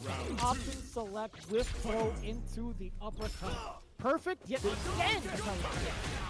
This is looking dark now for Didimokof after such a good set overall, I have to say. Such a good set to counter basically every Craime's character. Right now, Craime is the one that is putting over a master class of dealing damage. Nice tap to there, gets a corner carry, deep side there. Smart move by Didimokof, and now he gets a corner carry, nice carry, and Didimokof sees in this time a great opportunity. And it's a burnout, a lot of chip damage coming in. Craime, he's just going to eat the whole thing, right? I'm pretty sure he's not going to spend level 1. He's just going to have to force himself into that chip situation. Didimokof going for the Nightshade Chaser afterwards was a little bit scary, but still manages to salvage the situation with that round. He tried at the end to get that standing fierce. Didimokof was so aware, and now we are on our final round of this third set. 3 meters available there for Didimokof. Craime with the fireball again. Didimokof answering, just precise, a lot of damage, and he goes straight for the level 3. It's not gonna kill, but it's going to leave Craime in a really awful position here. Only with 2 meters, not 3 to have the critical lord. Craime, just wake up, and no, you have to go to sleep this time because Didimokof is the one that takes the round, the fight, and the set 7-6. What a set, my man. What a set. Back-to-back bangers when it comes down to the final game and almost final round. But Didimokof, man, being able to withstand the gauntlet of different characters, different shodos, if you will, right? I was actually surprised Craime didn't show off all of his characters like he might have wanted to go Zangief, perhaps. But either way, man, still getting that many W's, bringing it to the last game with 3 different characters is quite the flex. Really impressive, man. Craime, he's honestly... he's got so much potential, dude. Didimokof, though, I love that he is like the kind of person to set the pace for some of the newer generation of players, right? Didimokof has always been like super solid throughout his years of gameplay. So seeing him win today is such a good sign from both ends, right? Although he won the whole exhibition 7-6, it's still a lot of promise from the other side of Chile, right? Exactly. Basically, we have a clear winner on this night. Brazil takes 3 points. We still have 1 more set, and we will have a mirror match between grapplers. Zangief Bolado with classy Zangief, and Craime with white Zangief. They are they are only checking their buttons, I think. Checking the network state. I don't know. Yeah, yes? Makes sense. Now, I kind of understand, like, you know, there are certain moments where Craime wants to kind of flex certain characters against certain matchups, but maybe you have insight on this one. Why is it that Craime decided to go Zangief in the mirror match? Basically because, as I was telling you before, those 2 dudes played a grand final on a recent online tournament in which Craime beat Zangief Bolado precisely with Zangief. I also want to give a huge shout out to the guys at Sushi de Delfin tournament, because those are the guys that are hosting every Thursday. We are having some tournaments and basically Thursday evenings here in Chile, so you can catch up with them. So un saludo gigante a mi querido Nick Dog, Doexo y Floristov, que son los chicos que llevan Sushi de Delfin. So a huge shout out to all those guys because those are the guys that are basically hanging the offline tournament scene here. There are organizations and other organizations that are doing a lot of tournaments, but these guys are basically hanging tournaments every week and one offline monthly. So again, a huge shout out to those guys. That's pretty awesome. That is a lot of events within a short amount of time, which is great. So strong for your community as well. I gotta check those out. But that's a very interesting kind of perspective too, seeing Craime trying to play out the mirror match and trying to continue on with it to maybe like enforce the match, right? Or at least enforce his strategy to continue on playing this mirror match for specific reasons. So I like that. Like, I think it's not a bad look at all. If there's something where your normal Shotos can't do the job, and you think you can kind of like outclass your opponent with your own character, like why not go for it, right? Yes, totally right. And again, I have to say that for a Shoto player, as myself as well, I have to say that it's really difficult to get on board with Grappler characters. Not just by playing a Grappler character, by also facing a Grappler character. So, being a Shoto player and forcing yourself to play a Grappler is such a good learning tool set to develop. But that tool set is meaning nothing because Zangief Bolado was so strong at that first round. He's looking the exact same way to start off that second round. He has 3 bars to his game as well. Any significant combo can lead to fat damage. You thought you could try to drive impact your way through it. Craime had an SPD of his own in the back pocket just in case. The jump in does get stuffed and denied. I really like the foot game between these two players. Craime getting real ham on his opponent, and we are seeing a lot more grounded game by Zangief Bolado and a lot more explosive playstyle by Craime. So it is really nice to have a mirror match with such different playstyles. Yeah, truly. We're starting to see a lot coming in from the entirety of this exhibition, but seeing this specifically, you know for sure they're trying to make heavy reads against each other. You see that just like that, right? Zangief Bolado, he had the hit, and he chose to backdash away in preparation for Craime possibly churning butter for that SPD, right? Yes, and he was definitely aware. I mean, I do play Zangief. I know, I need to know how to counter myself in this situation. Goes with a torture combo there, Craime. Nice reversal there by Zangief Bolado. Both of them with 3 meters. Nice interaction there. Ooh, that was sick. But he's on burnout right now, and he goes for the level 3. And Zangief Bolado want to take it. Damage is mine. Sit back again, son. Nice. That was so sick. Yeah, that was actually...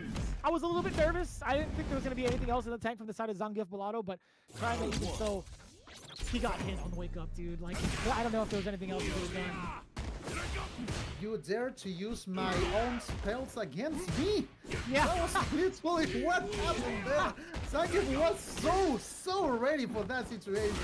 Craime is going to definitely have to make his own way to beat this player because, again, Zangief Bolado really wants to win this set.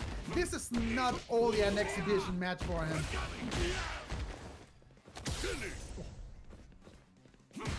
Craime being the one burnout, kind of tough to try to initiate. Maybe if he does so, it'd have to be with something with armor, right?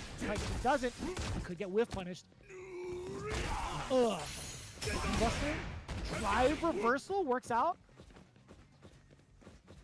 Was so ready with that standing medium punch. Craime as well, stopping right at the exact point after the right rush. Nice rush interaction. This is it. Nice combat, only with a magic pill. Pixel. That was kind of close.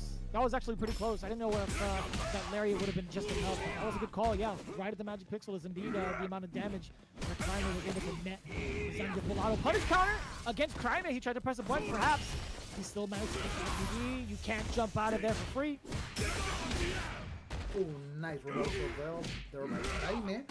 Target by Zangief Bolado, and we go to SPD. Just as it is. One right again for Zangief Bolado, which is definitely trying to set his dominance, his matchup and mirror dominance against Craime. That is painful, definitely. There's too much pain. Ah, I like that. The drive rush check. Zangief Bolado, if there's anything that he's attributed with, is his reactions to drive rush thus far. He did so much of that against Atma.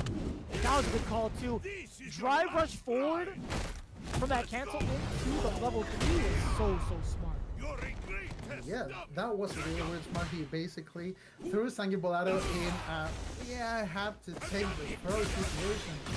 Nice interaction there, but Zangief Bolado was ready as well. And this is critical, so it's definitely going here. Oh, right.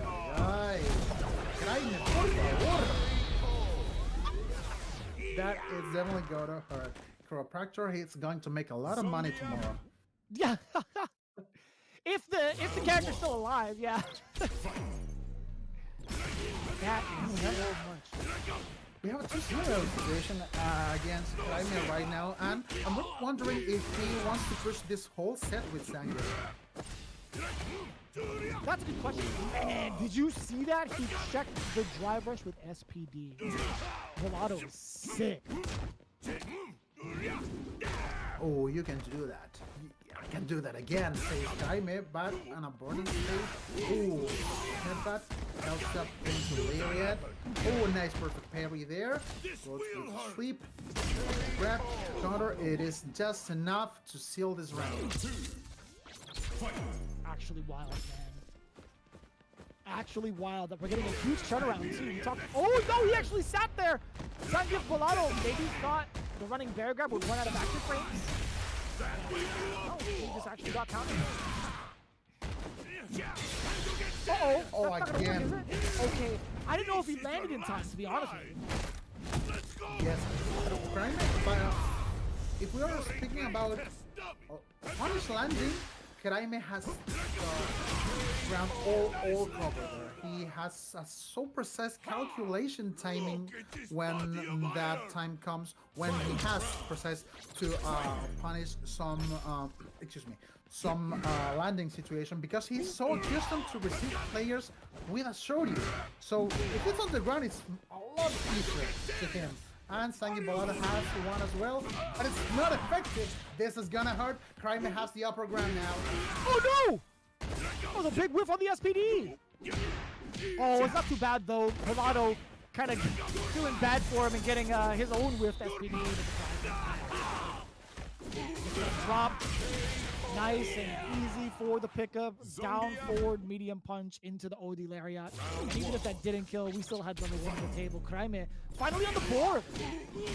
Oh yes, he's not going to finish this fight empty-handed. Not at all. He has one match to his favor, but Zangief Bolado is looking again really strong with his own character.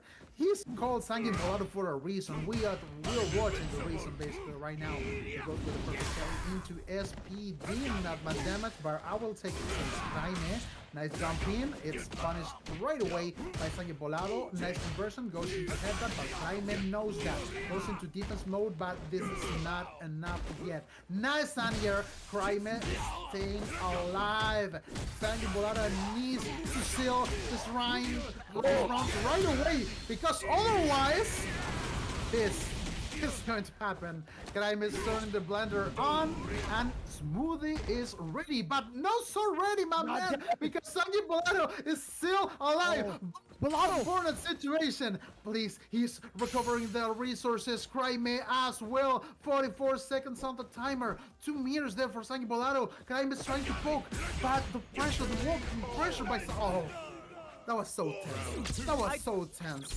I thought Bolado, 1, was going to try to go for some sort of chip damage with level 2 while Craime was getting burnout, but I think he would have recovered his drive gauge. But number 2, I thought he was going to react against the drive rushes with level 2 as well, but Bolado, he was just sitting there. He was in fear and intimidation from Craime. We're starting to see a whole different side of Zangief instead of Bolado, and now Craime, being the offensive one, gets halted from that Falcon Light. Neutral jump away from the drive impact. Are turning Thunder on again. Is it gonna be Smoothie? Is it gonna be a sauce? What is going to be? Craime, just let me know. Zangief Bolado again on a burnout status. Get the clear get out. on the pocket though, so Craime has to be really, really careful because this is gonna hurt if it lands. But the one that lands, it hurts. It's Craime, precisely. We have a tie. That's crazy. That's actually crazy.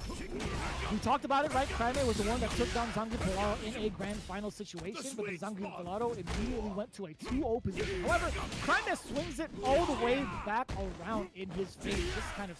Oh, wait! Why was that the same side? Your game. This is your game. So, Boxes Fighter 6. I really, really love this game. Sometimes this gets really, really weird. I mean, we always say, we want to watch the tape, we want to watch the VODs and the reps and everything, and now we just don't. And let's figure it out what is happening either. But the one that definitely is knowing what is going on, it's Craime right now. With a level 2, a very explosive one at that. Very pricey, but albeit I think it's such a valid response if you try to catch somebody trying to enforce their will with meaties, right? Having that as a reversal option is totally fine from the side of Craime. I'm liking this from Craime thus far. He's been so aggressive, and Bolado hasn't had a chance to figure out what needs to be done against his own character. Nice fix there by Zangief Bolado. Now is the opportunity to get the upper hand. He is at burnout state. You have meter, you have resources. Spend them all. Make what is necessary. But Craime is still alive. With one save. Staying alive, dude. 3 meters for Zangief Bolado. 2 meters for Craime. Again, I'm burnout. What? How many seconds pass without burnout? Like 3 seconds without the burnout? Craime, please. Oh. I was just thinking about the lyrics of that song too. I was gonna say you could tell by the way that Bolado walks with the Zangief main, no time to talk, bro. I'm telling you, man. It was just playing in my head, and I was like, please go away. I couldn't help it. I was just thinking about it, bro. It's so bad. But hey, man, this is actually pretty sick. Craime pretty much down to a even close matchup, but Bolado, he's so smart with his utilization. He does it at the perfect time. Excellent. Yes. Yes, I mean, if you play Zangief, you have to be like the best poker in the hood. Or like the best poker in the hood. True. You only have really strong tools if you're close up. For that precise reason, you have to get your buttons always on top. Always. If your character has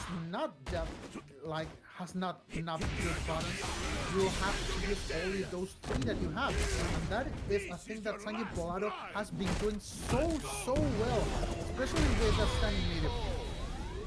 And then you get to enforce the point even more so, right? You get to switch up buttons as soon as like your opponent is scared of that medium kick. That's the kind of pressure that Bolado was enforcing towards Craime, which led him into that game 3, that led him into that significant combo being able to check the drive push, right? Being able to turn on and off the footsie ranges in your mind to be like, all right, I know when to measure with medium kick, and then I know when to punish drive up to a different button. It's so smart. Bolado does it really well. Nice punish slash there by Zangief Bolado. Craime is reacting little by little. Nice grab there. Go with the stomp. Nice lariat combo. Goes really well with the air-to-air interaction there, Zangief Bolado. Another SPE. Nice interaction. But he drops the combo. Craime has another opportunity. Lands the target. This is going to be it due to kick damage. Is it? Yes, it was. Yes, it was. Round 2. Damn. Bolado pretty much on his way to trying to increase that game differential by 2 yet again. Maybe we'll get another 2-0 swing. Maybe Craime will have a response. This is a great start for one, though, if there is one. We get the spine buster. A little bit of a stomp for the frame kill. Bolado thought he was going to be able to get out of harm's way. No, sir. Drive reversal. Engage, and the armor past the drive impact and tuck him in. We get the drive rush forward again. Craime has to be extra careful there. Oh! Into level 3. That was really smart there by Craime, actually. I was just saying he needs to be more careful. You know what? Knee into level 3. That is how I am careful, said Craime to me right now. Damn. The classic. Doing the hop into level 3? That was smooth. I on the right spot, on the right distance. Craime had the situation spaced out so well there. Zangief Bolado goes with the conversion to SPD, putting the things a little bit more equal there. Almost 3 meters actually for Zangief Bolado. Craime trying to get a jumping. Zangief Bolado punishing it. 3 meters there by Zangief Bolado. Craime only with 1. He goes with the parallel strategy. Nice OD lariat, and he's forcing a nice corner carry situation to Zangief Bolado, which is in burning state, but Craime is at burning state again. Wow, nice SPD. Things are really equal now. Bolado has level 2 to work with. Craime, he's going to be backing away until his drive gauge is back. And what a call out to Bolado. He was a little bit too antsy. A little bit way too antsy. He tried to drive rush on in. Craime, he's like, you know what?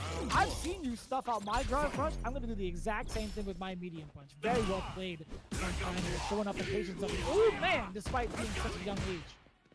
Yes. I think that Craime and Blast are the guys that are going to make me believe on reincarnation, because it's not possible that such short lives are such in a good level on fighting games. So those dudes played something before in another life. I don't know what was, poker or anything, chess, I don't know.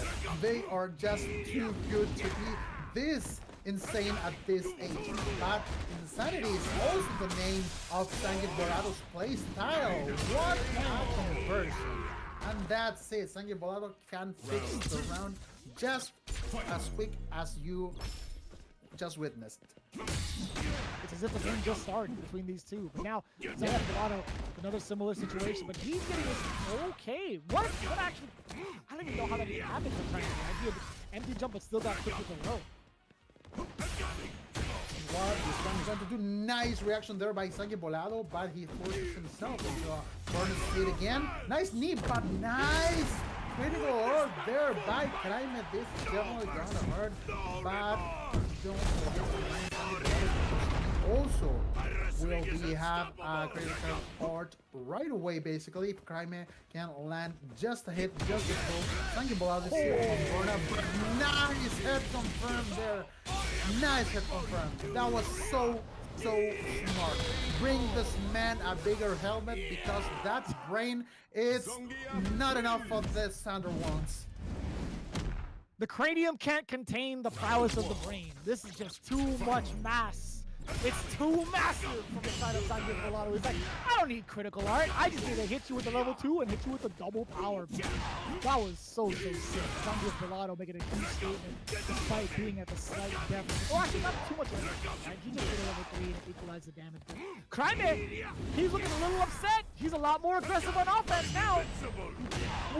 But Zangief Bolado was really ready and aware with a perfect parry, knowing as well that Craime was so close to a burnout situation. He is at burnout. Nice OD lariat. Zangief Bolado again.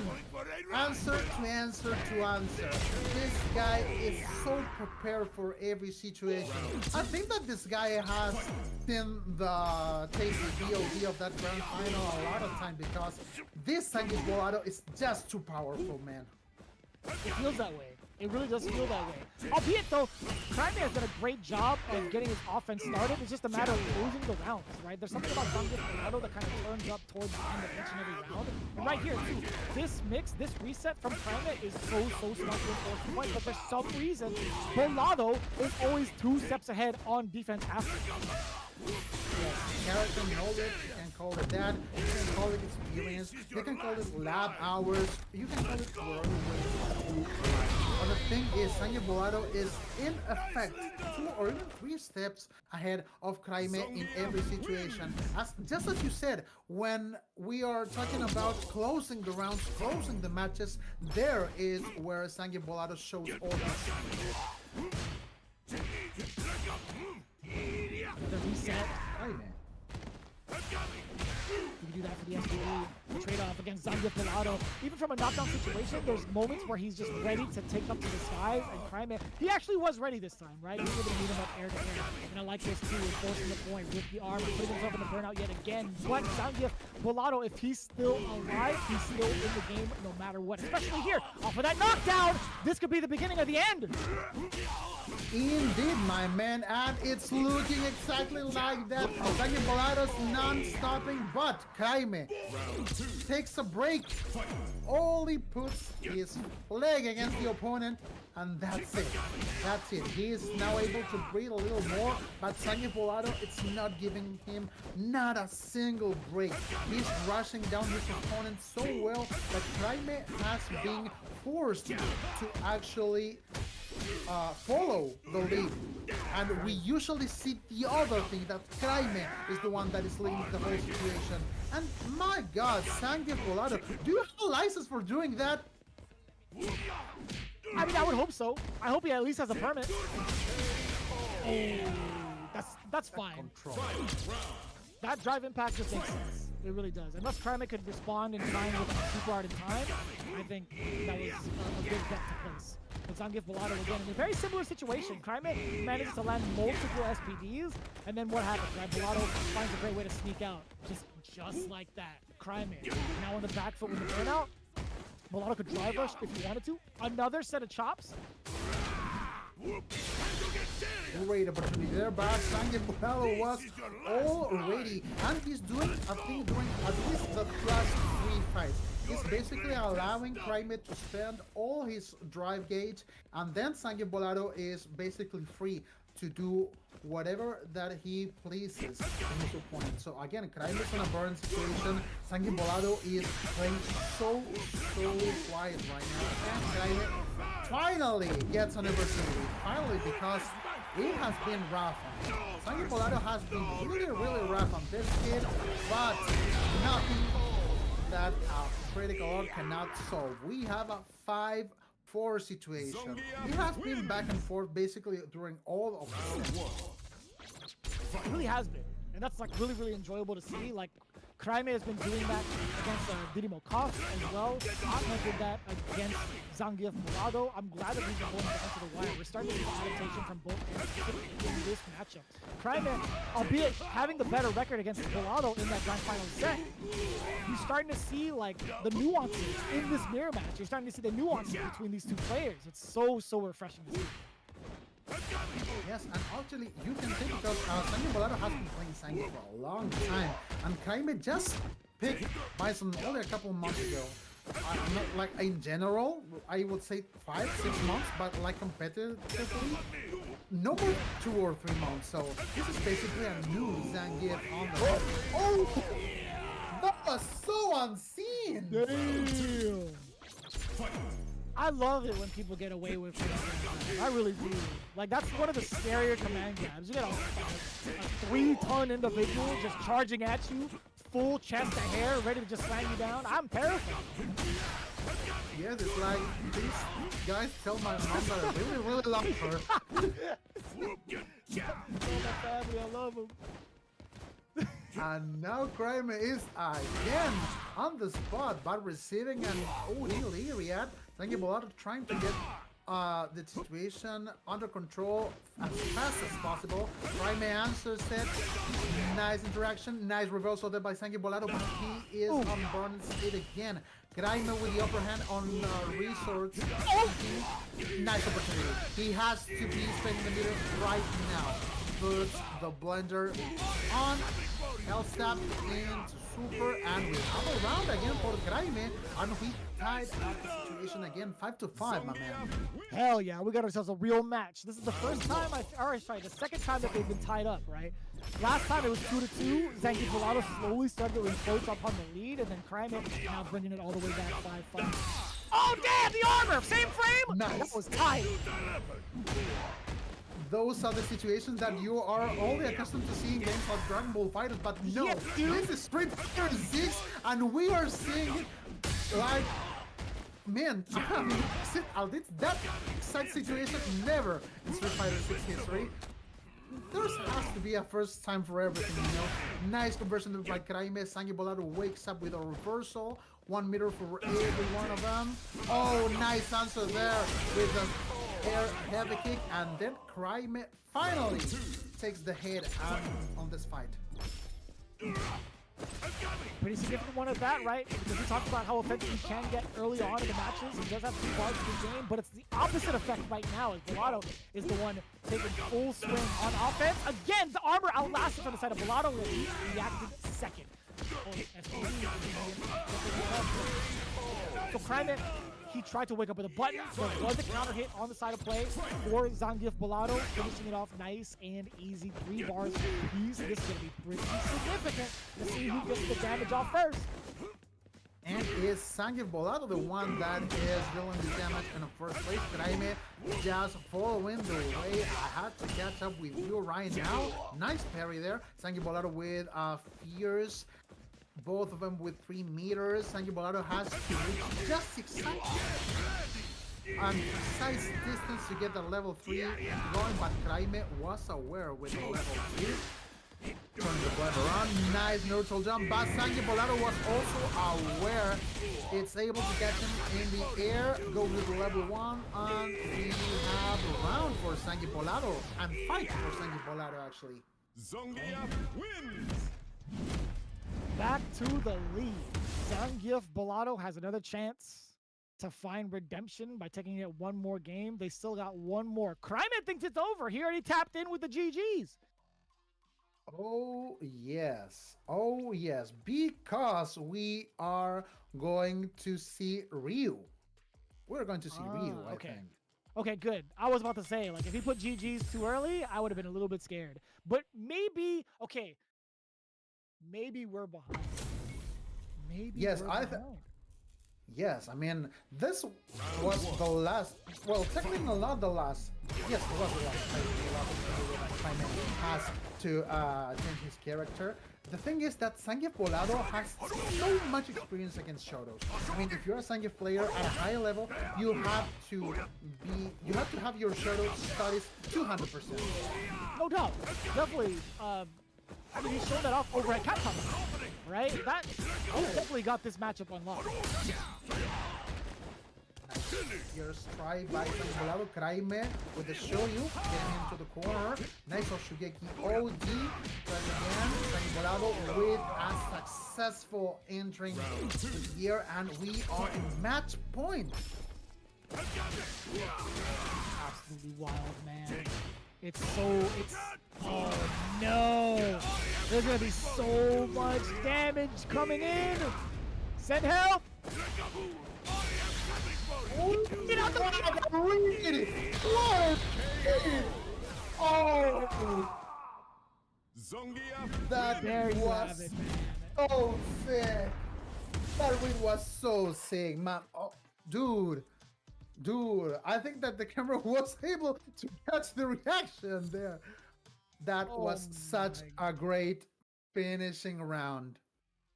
That was such a good finishing round. He definitely hit him with a "Donde está la biblioteca?" because he was looking for the read, bro. He was getting that book ready, my man. That was insane. You talked about how much more comfortable he is in the Shoto matchup. You could just tell, even if you didn't catch the rest of that game, you could just tell by the speed of it that Zangief Bolado is comfortable in the Shoto matchup, right?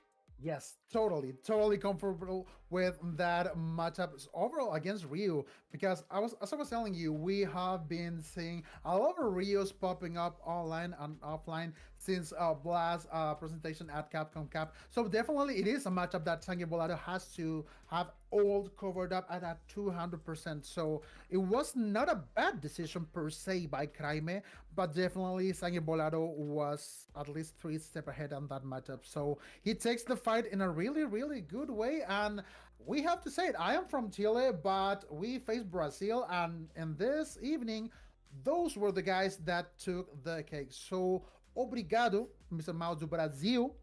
Many thanks for this duel. We will be preparing ourselves to the next one, because this is Street Fighter. Sometimes you have to lose, sometimes you have to taste the win, and this is going to be a huge opportunity for Atma and for Craime to watch all the replays and patch up the game, basically. Yeah, no doubt, right? I feel like, part of the learning process is learning how to take those L's and also learning how to take the W's at the same time, right? Even if you do win, this is for the side of Brazil, right? Didimokof and Zangief Bolado, now they got to think about like how they can enforce their W's to be even stronger the next time they meet or the next time they face off against a matchup that doesn't have the same type of play style, right? So it's about really trying to dive into those VODs and dive into the matches you played and be like, all right, how do I enforce my strategy to be even stronger so that it's more of a dominant win and I never have to worry about the matchup again. That happens on both sides, right? I think overall, the way that Chile represented themselves, extremely strong, so much potential too. Like Atma, I think him having 2 characters under his belt, his Luke was looking phenomenal against Zangief Bolado. Him trying out Cammy, I could kind of see he's just, there are certain things that he's kind of worried about from the execution side that he's not comfortable with just yet. But once he polishes it, he's going to be a powerhouse. So, and then what else can we say from Craime, right? He has been such a dominant force, like a front runner for the Chile community too. So I know for sure he's going to bounce back with that many characters under his belt. Best believe he's got, dude, I'm going to call it right now. He's got to qualify for Cup, right? I don't want to curse it, but he's got to qualify for Cup, right? Like it's just too much power. Yes, and just to let you know, Craime and also Maxilla, which is also another of our demon kids in Black Team Esports, both of them are going to CEO this year. So you're going to be able to see Maxi and Craime in action, right? Live action at CEO. That is going to be hell of a tournament. That's going to be hell of a tournament as always. Very, very, very nice. Are you Hopefully I can playing? go there. Are you playing the game, Vicious, or just commentated at the moment? Because I remember like playing with you at Wednesday Night Fights, and you were pretty competitive. Are you playing this one, or are you just commentating? I'm playing a lot, mostly in training mode. And then sometimes if somebody hits me up on Discord for a session, then I'll play that. But I don't really spend my time in ranked and I don't spend my time in tournaments. I love watching replays from around the world, right? That's what sharpens my game personally. I don't have like the competitive spirit to play 8 hours a day, but I traded it off with like watching like 7 hours a day. It's addicting, bro. You can't stop. You really can't stop. We had something very unique today that it was 2 very strong Zangiefs that you don't see a lot in here. Well, you have a Snake Eyes and a few, but this is like a different kind of strong Zangief. And then I enjoy. I feel like that I learned the match. Oh, this motherfucker can go through for this and doing this and this damage. Yeah, it's scary, bro. It's cool too. Like when you see the way that 2 Zangief players have to play against each other and like the different types of like reads that they have, it's very interesting because you understand what's happening and what's processing, and it's like, how did they even like come to this decision? And I think it's beautiful. You know what I'm saying? It's like, you did what? Like it's crazy, right? Yeah, definitely. It was really nice actually to have you, all the community, and Jigo. Like I asked Vicious for the chance to like doing this with us, and he was always at 100%. Like, go ahead, like is it for the community? Yes, it's for this channel, for this community. Jigo, he's from Chile. He's been helping us a lot on King of Fighter, but he also does Street Fighter. So the chance that you working with him, make him his work, that it's really good already, like make it even better, and it's really appreciated. So thank you for help our community to like see these matches for the skill our community, and then just highlight it where you do with the best, man, with all these Japanese, all these Chinese. You commentate these people, and then today we got the chance to have you here. Like, guys, he didn't charge anything. He was just I'll go jump in, and he was so excited since we started. You can say, dude, I mean, yes, that's what it is, right? Like, as long as I get to spend my time with like-minded people in like different communities, that's what I'm about. You know what I'm saying? Like, that's what the arcade culture was like when we had you come in and other people come in. It's like, you know what, we'll see what you're about in terms of like fighting games, but now it's just like, now we get to spend our time with people who have the same passion, and I'm cool with that, right? If you were to ask me for something, I'm not gonna be like, like too heavy-handed with, people like to charge or whatever, but at the same time, it's like, if I know what the person's about and I know like what's coming up for this community, I'm like, yo, this is like an opportunity more for me to see this first-handed, right? I'm able to like see and get myself exposed to like the finer talents of like other communities, and like that's personally, like that's something that's a price I can't put. You know what I'm saying? Like that's something I should be giving you guys money for this. I'm not gonna lie to you. This was sick. It's like I got front row tickets to WrestleMania right here. You know what I'm saying? So nice. this is so godlike. nice, So muchos gracias, obrigado from both ends. I appreciate you guys so much for having me, man. Yeah. Thank you for the mention to people like Siberian Lav. Like he's really a tremendous supporter of our community in Latam. Like all the people from Brazil, like Didi. Like he was doing so good on Sam's show. Like a very strong Dowsim. It's our culture, our like our old time. So thank you for giving them the chance to like get you highlighted them. I appreciate that. Yeah, no doubt, man. Thank you guys so much. Jigo, man, we were cruising. My man is sharp. He's bilingual. He's almost about to be trilingual if he picks up Portuguese. We were moving through these matches. So, man, it was truly an honor being able to commentate with you for the first time, and hopefully it's not the last, right? We got more Street Fighter 6. We got more Fatal Fury on the horizon. I would love to throw down even more, right? It'll be a blast, bro. I think even from your commentary perspective, you are damn strong. So this is cool. This is really, really good. Many thanks for your kind words, my man Vicious. I mean, you are one of the guys that one here in South America as a commentator always look up to. So having the honor and the opportunity to commentate with you these awesome matches, by the way, because this is the thing. We are commentators. Yes, we are like on maybe another sphere within the FGC, but at the end of the day, we really love fighting games, and seeing these matches, I have the opportunity to commentate and to share the hype on all these great feelings with all the people here. It's just basically what is making us, you and me, stay here like behind of a microphone, shouting to it and making the people comfortable watching some high-level matches. So at the end of the day, that is that it's all about. This is all true. about. It's facts. That's huge facts, man. Okay, so and then people say hopefully they see you here again. Vicious, hopefully we can like still work out with all these people like Black from Chile, Diego Silva, like 2 games with Blast, with the Luke player, with all these strong players. Hopefully we can like make it a little bit more doable on your side, because we understand his time, and then just it's your skill, and then that's just having the time from you. It's very, very good, man. Thank you very much. Man. Thank you. Thank you, guys. Hey, everybody that's watching, I may not be able to understand, but at the same time, just know you could get the VOD and you can record this. I appreciate you guys coming through for all of us today. I appreciate the community that comes in and plays the damn game. You know what I'm saying? So much love to all the communities, Chile, Brazil, South America, Latin America, etc. Much love from my end to you guys. We wouldn't be here without the talent that you guys have. So much love, y'all, for real. Thank you. Vicious, tremendo, super buena persona, super chistoso, siempre haciéndote pasar un rato a gusto, un super amigo de menos a más cuando empezó en Wednesday Night Five, verlo en Capcom Cup y verlo hoy con alguien con Gigo que también ya tiene un buen rato ya ayudándonos, fue algo bien bonito. Y todas esas personalidades que se hicieron venir ahí a pasar en el chat, thank you, ojalá que se la hayan pasado a gusto, y poco a poquito, si por aquí empezamos, si puede continuar algo, qué bacán. Saludos a Misty también, que se hizo presente apoyando de su forma. Thank you very much, Gigo. Hasta pronto. Thank you, So man. it is time for us to put an end of this stream. We really enjoyed this opportunity a lot, commentating, watching the matches, interacting with you people at the chat. Un abrazo gigante a toda mi gente latinoamericana, sea de Chile, de Perú, de Argentina, de Bolivia, de Ecuador, de Brasil, del país que seas. Un abrazo gigantesco. Sigamos jugando mucho Street Fighter, and see you soon on another opportunity. My man Jeremy Vicious, thank you so much again for letting me commentate this fight with you. And as you said, this is only the first of many more in the future, man. Thank you guys very much. That's all I had to pretty much say. It's been an absolute honor. We hope to catch you guys for the next one. Thank you. Bye-bye.